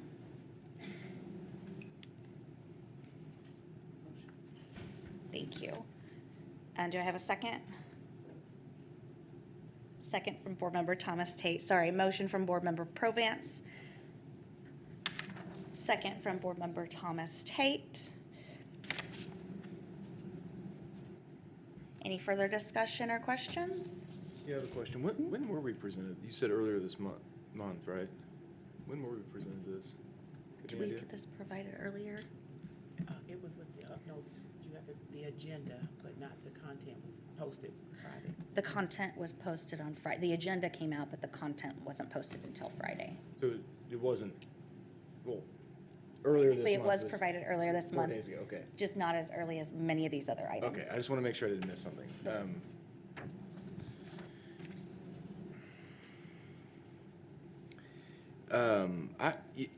This is really important, obviously, and I trust that our district is going through all the proper steps. When we dealt with Pipkin and Reed and we hired Navigate, I think there was a lot of discussion beforehand through that process, and I think my primary focus there was just to make sure that we get the process right. And this one with Pipkin with Pershing is different, doing the design build, right? We'll use CMR process on this one. Yeah, it's different. And selecting an architect to begin with and how we go about that process is, very important to kick off what's supposed to be a $36 million project. And I know I've said this before, but it's unfortunate with the timing. Again, the Pershing project is something that we've known is coming since we passed the bond. And now, I get this AIA agreement, 4 days before we're supposed to vote on it. And I don't even know the questions to ask here right now, but I just want to get comfortable with the process of how we selected them. And I don't feel like we've been afforded the time to do that. So for me, I'll probably just abstain from this vote. Simply just due to, honestly, lack of information.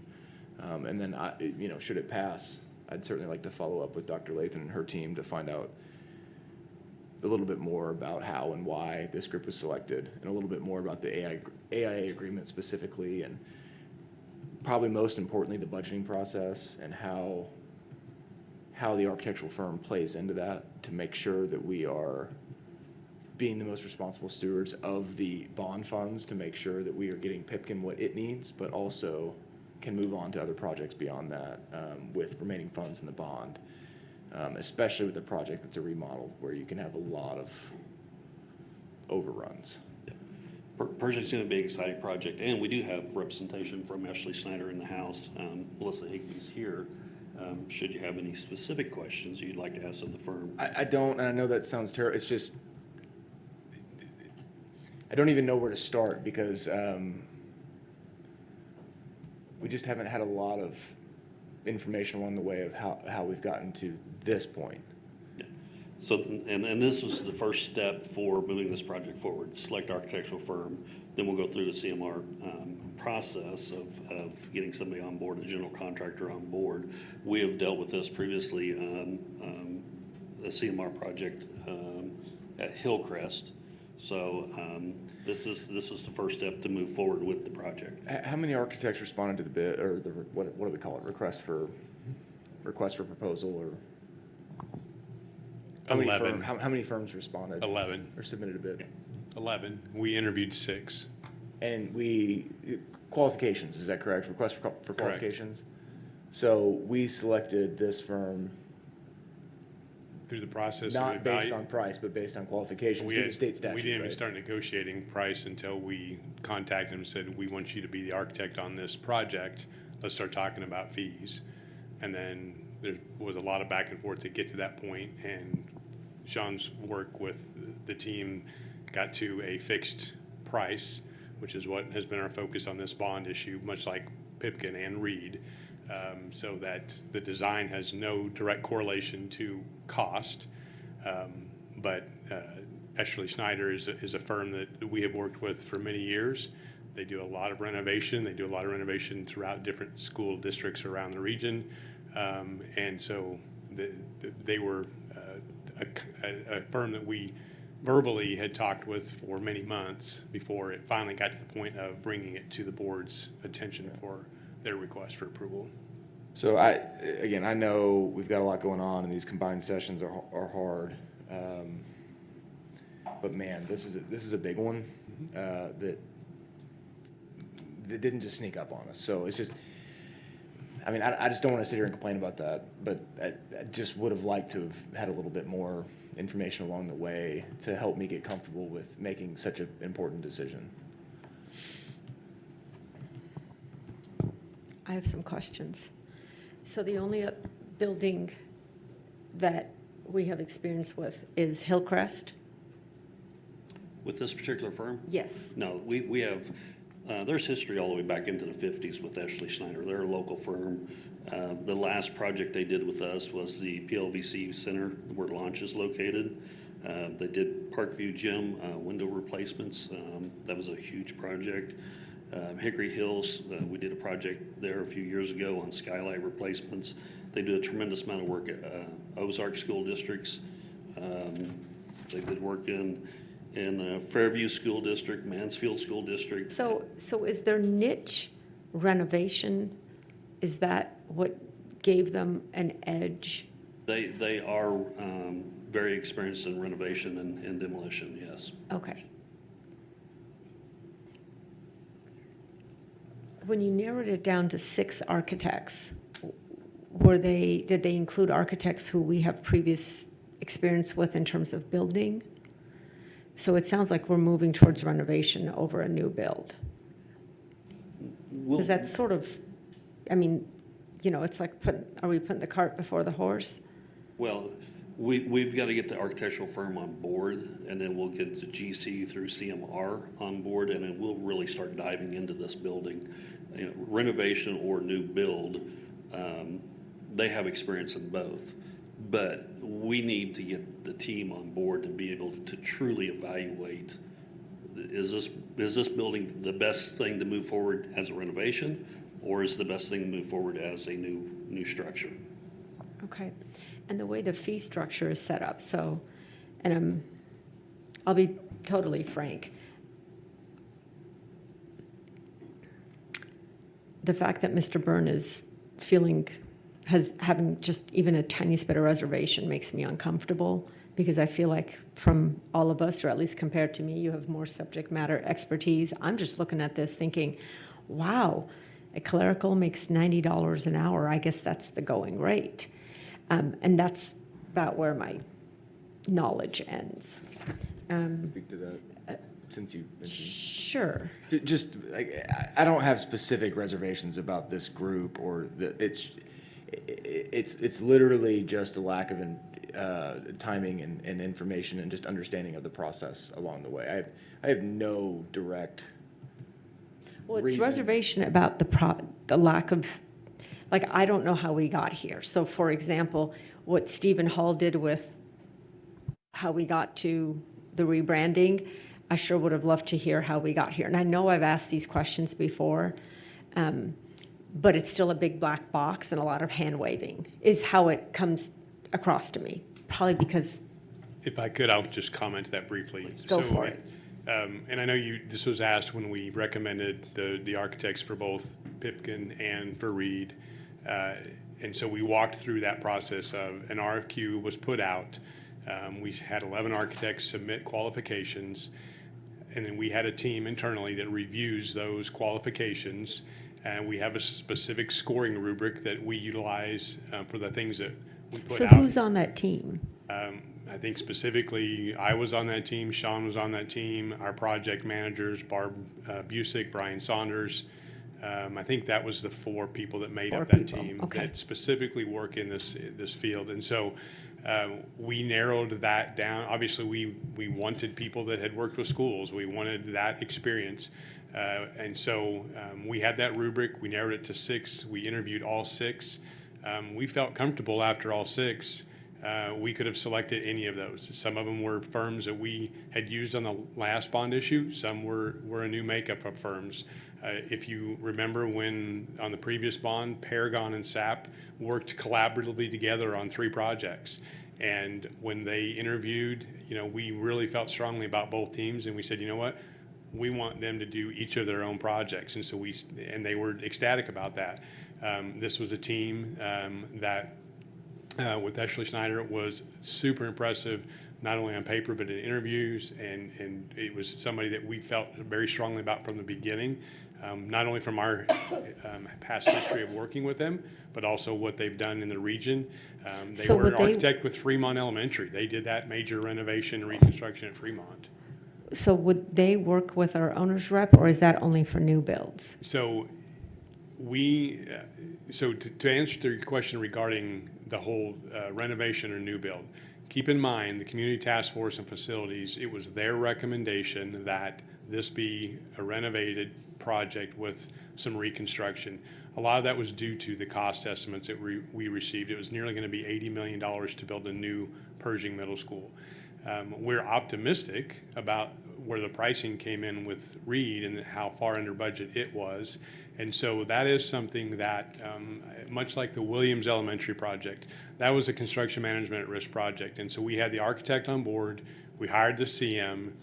As they began doing their investigative work within that building, it was set to be a renovation, but then we would also add square footage. And as they did their work, they came back to us and said, listen, here are all the problems that we are seeing with trying to renovate this building. If you can do this, we recommend that you build new. And so that was a direction we went back to the Community Task Force, communicated that, and that was the direction that we went on Williams. So I'm not ruling that out with Pershing. They've done an initial walkthrough, but once we get that construction manager on board, they will serve in that same role that an owner's rep did. They will come in, they will do all the pre-construction work.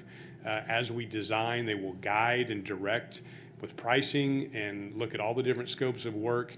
And that's key when you have a contractor on board, especially if you're going to go that renovation route, because there's a lot of phases. But they're also going to be able to guide us to say, here's what you can get with renovation, but here's what you can't get.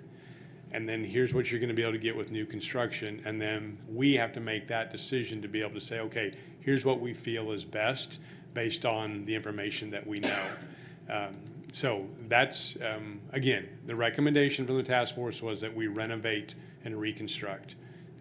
But like Williams, we did change directions on that one because of all of the information that we were provided from the architect and the construction manager. Thank you for that. But our owner's rep will not be a part of this project, right? It would not make sense to have an owner's rep on top of a construction manager because they would be doing duplicate work over one another, and that wouldn't be a good resource of Because it's a renovation, that's why they're a construction manager? How is it different than before? We need, so if you go renovation route, and that's where you hire a contractor through CMR right at the beginning so that they can provide us with not only budgeting, but guide us in that construction process. They will be the contractor that leads the entire construction process from start to finish. And so when you look at a project like this that right now is set to be renovation and reconstruction, then we need that contractor on board right away. And that has not gone out to bid. This is just for the architect. That's correct. We have a separate RFQ process for a CMR that is statutorily required that we go through in order to bring that before you. So just two things to add. Number one is, as we move forward for future bonds or projects, we can add a little bit more background information, like I said, how we got here. So that's something that we can improve on moving forward. So that's number one. Number two, the board will, as Sean stated, this is step one. The board will be engaged as we move along the process. If you want you, like I said, let's go back 2 years as we started to talk about these other projects that we have now started to come online. We'll come back to you and have additional information. We'll also bring in the small group. So those are the 3 board members that were part of that conversation with our other group, just to talk about here's what we are, and then we'll bring it to the full board. So there are still engagement processes that we need to involve the board in moving forward, but this is just the first step of getting this contract approved. Other board member questions or comments? Yeah, I appreciate that, and I appreciate that, Travis, all the insight you just provided, and you know, you've been killing it on Pipkin and Reed, and the other projects before that. You've been doing this for a while. I have faith in you. I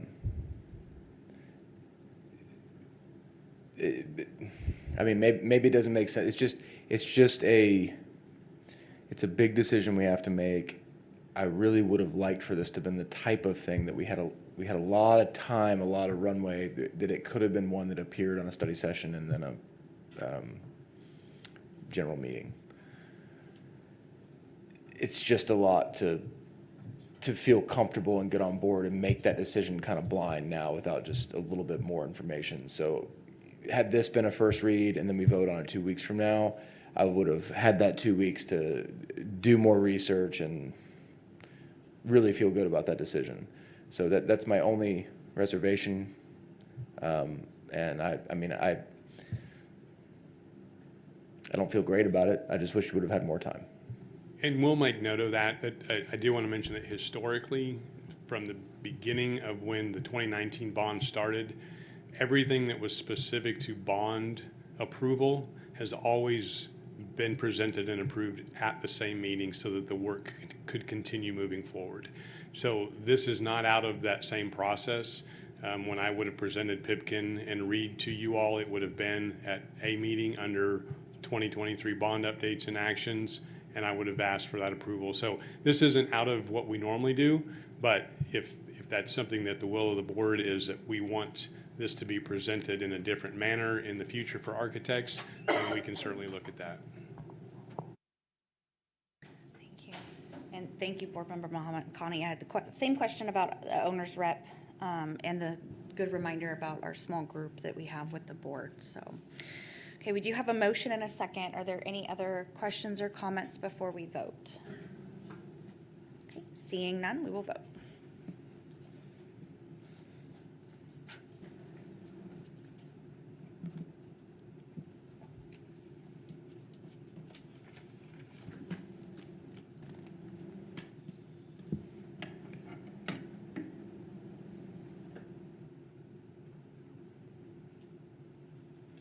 The motion that the board approve the fee commitments for architectural services as presented passes 5 in favor, none against, and 1 abstention.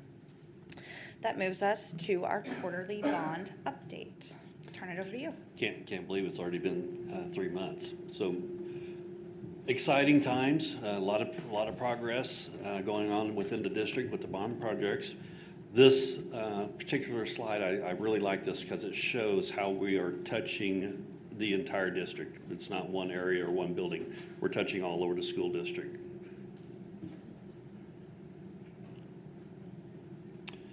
Project sequencing, Mann Elementary. We'll be installing bleachers this week. It's running a little bit behind because Bleacher Company didn't get the bleachers to us in time, so that one's running a little bit behind. Wilder Elementary, the storm shelter there is behind, lagging a little bit. It'll be finished up in September due to rock delays at the beginning of that project. Pittman and Watkins, beautiful structures. They are complete and students are in them this week. Cowden and Holland, both those projects have come out of the ground and T's are going up on the roof deck. So those are moving along quite well. Reed Academy, if you've not been by Reed, go by. I mean, it is just amazing how quick that project is moving. It's going to be a beautiful building and complete and ready for students before long. So that's an exciting one. Pipkin, we are in the due diligence process on that. A lot of behind the scenes work. Our Olson team is doing a lot of work on drilling and testing and moving forward, getting ready to eventually get a demo package out to the school board. So excited to see that moving forward. Pershing, as you know, we just now voted on and we'll start evaluating that building and move forward with it. Field classrooms, I got quite an echo going here. Field classroom and Wilder is, those two projects are getting ready to go out to bid. Safety and security, glass film is complete. Door sensors are being evaluated. Access control, cameras and roof sensors are all ongoing and being evaluated. So moving forward, we'll start seeing those moving out to bidding in the near future. This slide is just an overview of showing the locations of the projects and the completion dates across the school district.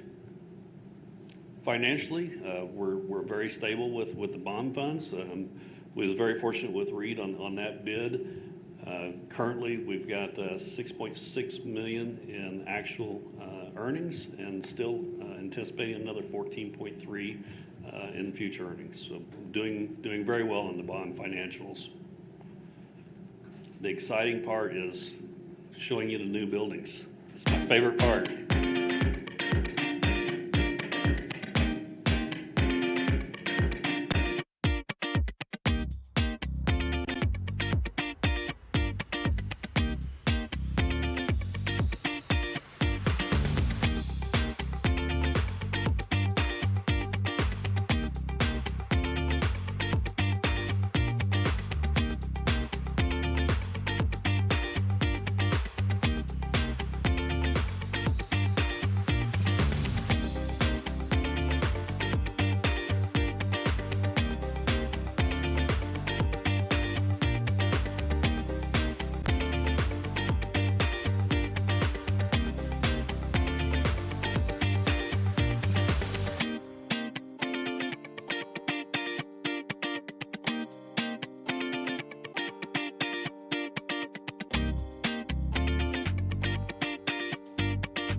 Thank you for that update.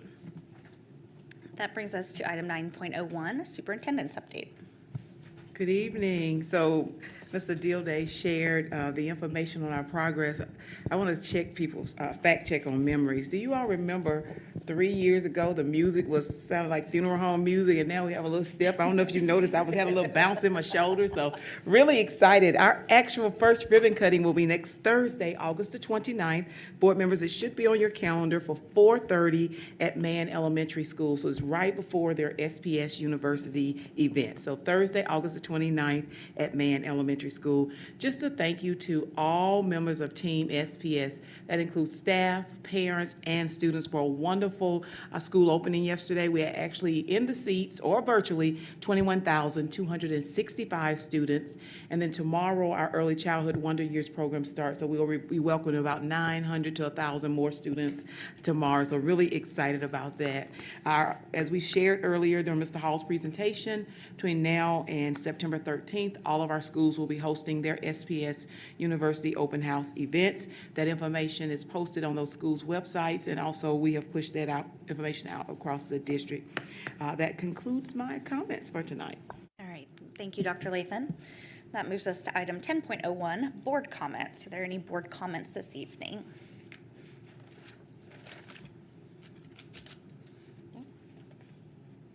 Did you have some? I appreciated the young lady from Cherokee speaking today. And that's something that I had heard about. That's my neck of the woods, and some neighbors had brought that to my attention. I would like to hear what happened there, because certainly from their point of view, it doesn't make a lot of sense. So I'd love to know what happened on that decision with FCCLA traveling or whatever that is. Yes, we will put some information in the board update on Friday, so be on the lookout. I'll have Mr. Scott include that information, part of our consolidation and looking across all of our extracurricular and sports as far as allotting a budget and looking at specific requirements, middle school students versus high school students. So we'll just give you some background of that information. It'll be on Friday's weekly update. Yeah, I'd love to see that. And I think she alluded to it specifically, but it wasn't, as far as I understand, a budgeting issue. It was because they offered to pay for it themselves and not have chaperones and all of that. So that's why I didn't understand. So yes, as we talk about liability, we'll put that Okay, information in for you. Are you completed with your comments? Yeah. Okay, Board Member Mohammed Khani. Yes, so I have a little note here saying, I'm not really sure I didn't understand the restrictions, I didn't understand what she was pushing for. Okay. And then just a point of clarification, so next Thursday, you meant MSBA fall session, our Missouri. So at 4:30, and then we're here at 6. Is that what you meant? You said, okay, got it. Well, all of our schools are hosting their SPS University events in collaboration with their open houses. Oh, you did mean that. Right, and so the schools wanted to host their ribbon cuttings right before their open house events. So that's why we're going at 4:30, then we're coming back here for our meeting. For our meeting? Yes. Okay.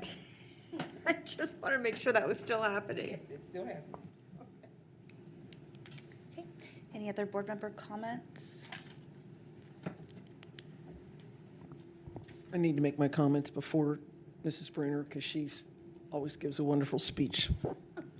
You guys do a wonderful job. Individually across the board back there, I know Dr. Latham, and she gets the spotlight, and she's always said how much she appreciates all the support, the wisdom, the guidance that you give her, and it shows with the Springfield Public Schools. I'm just going to tell the board thank you for your vote.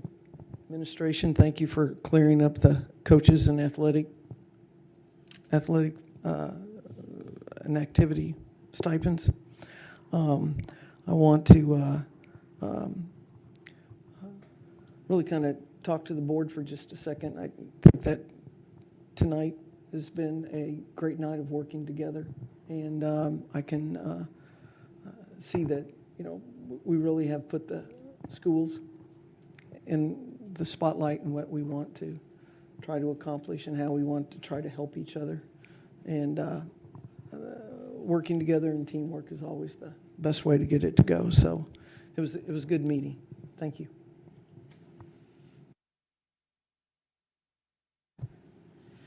Well, due to the length of time that we've been here, I'll abbreviate some of the things that I had written down.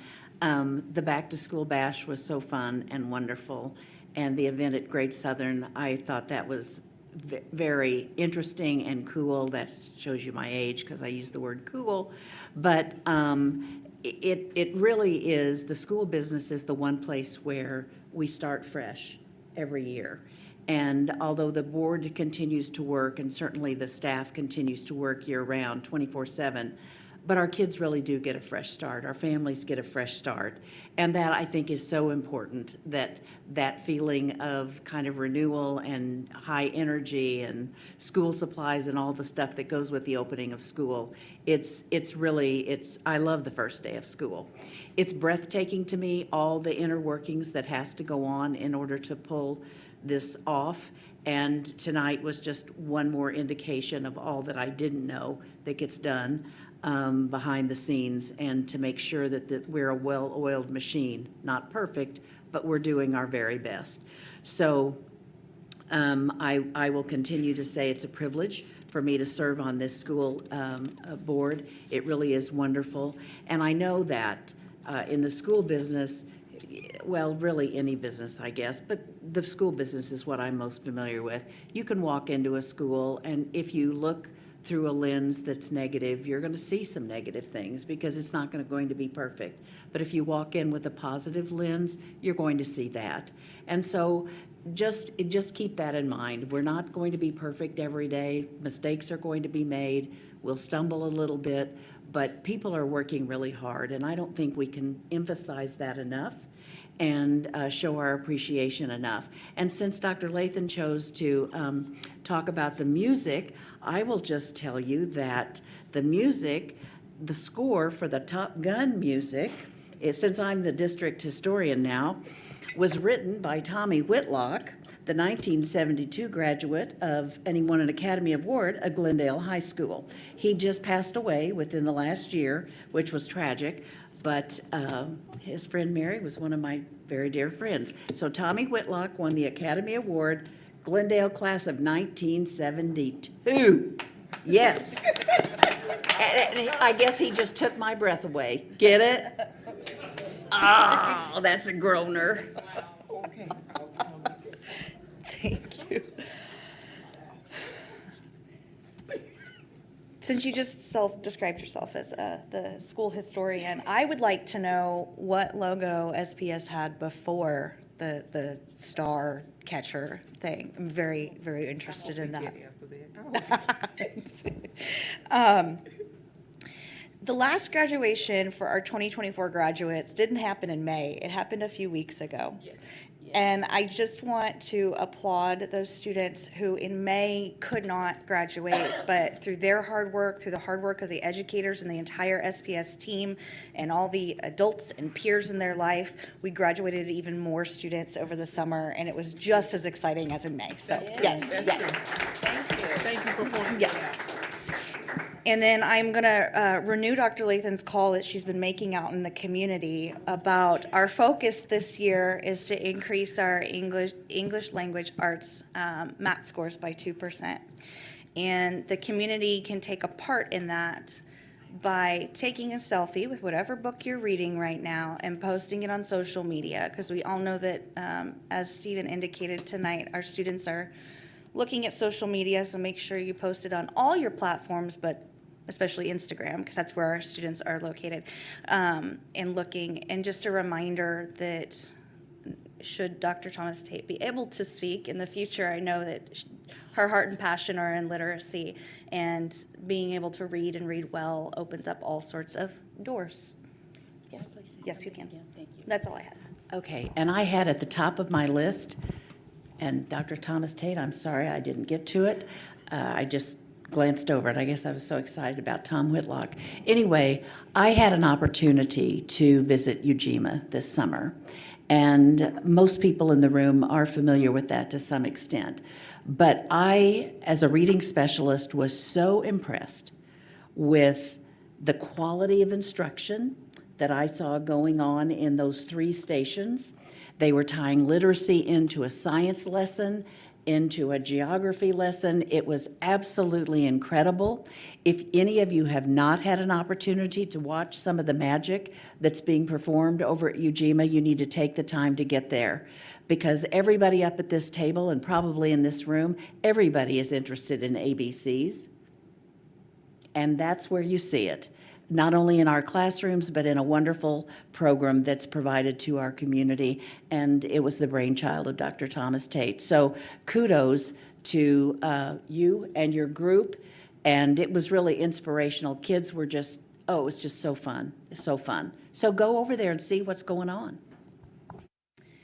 Any further board comments? Okay.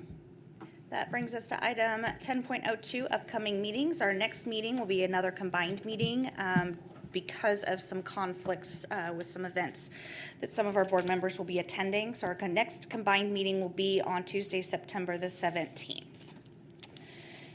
And with that, I will entertain a motion that the board adjourn the meeting. Motion from Board Member Thomas Tate. Do I have a second? I'll second it. Thank you. Second from Board Member Muhammad Khani, and we will vote.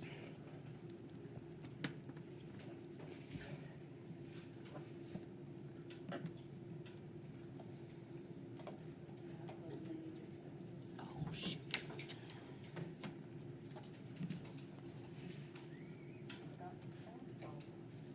I'm an aye.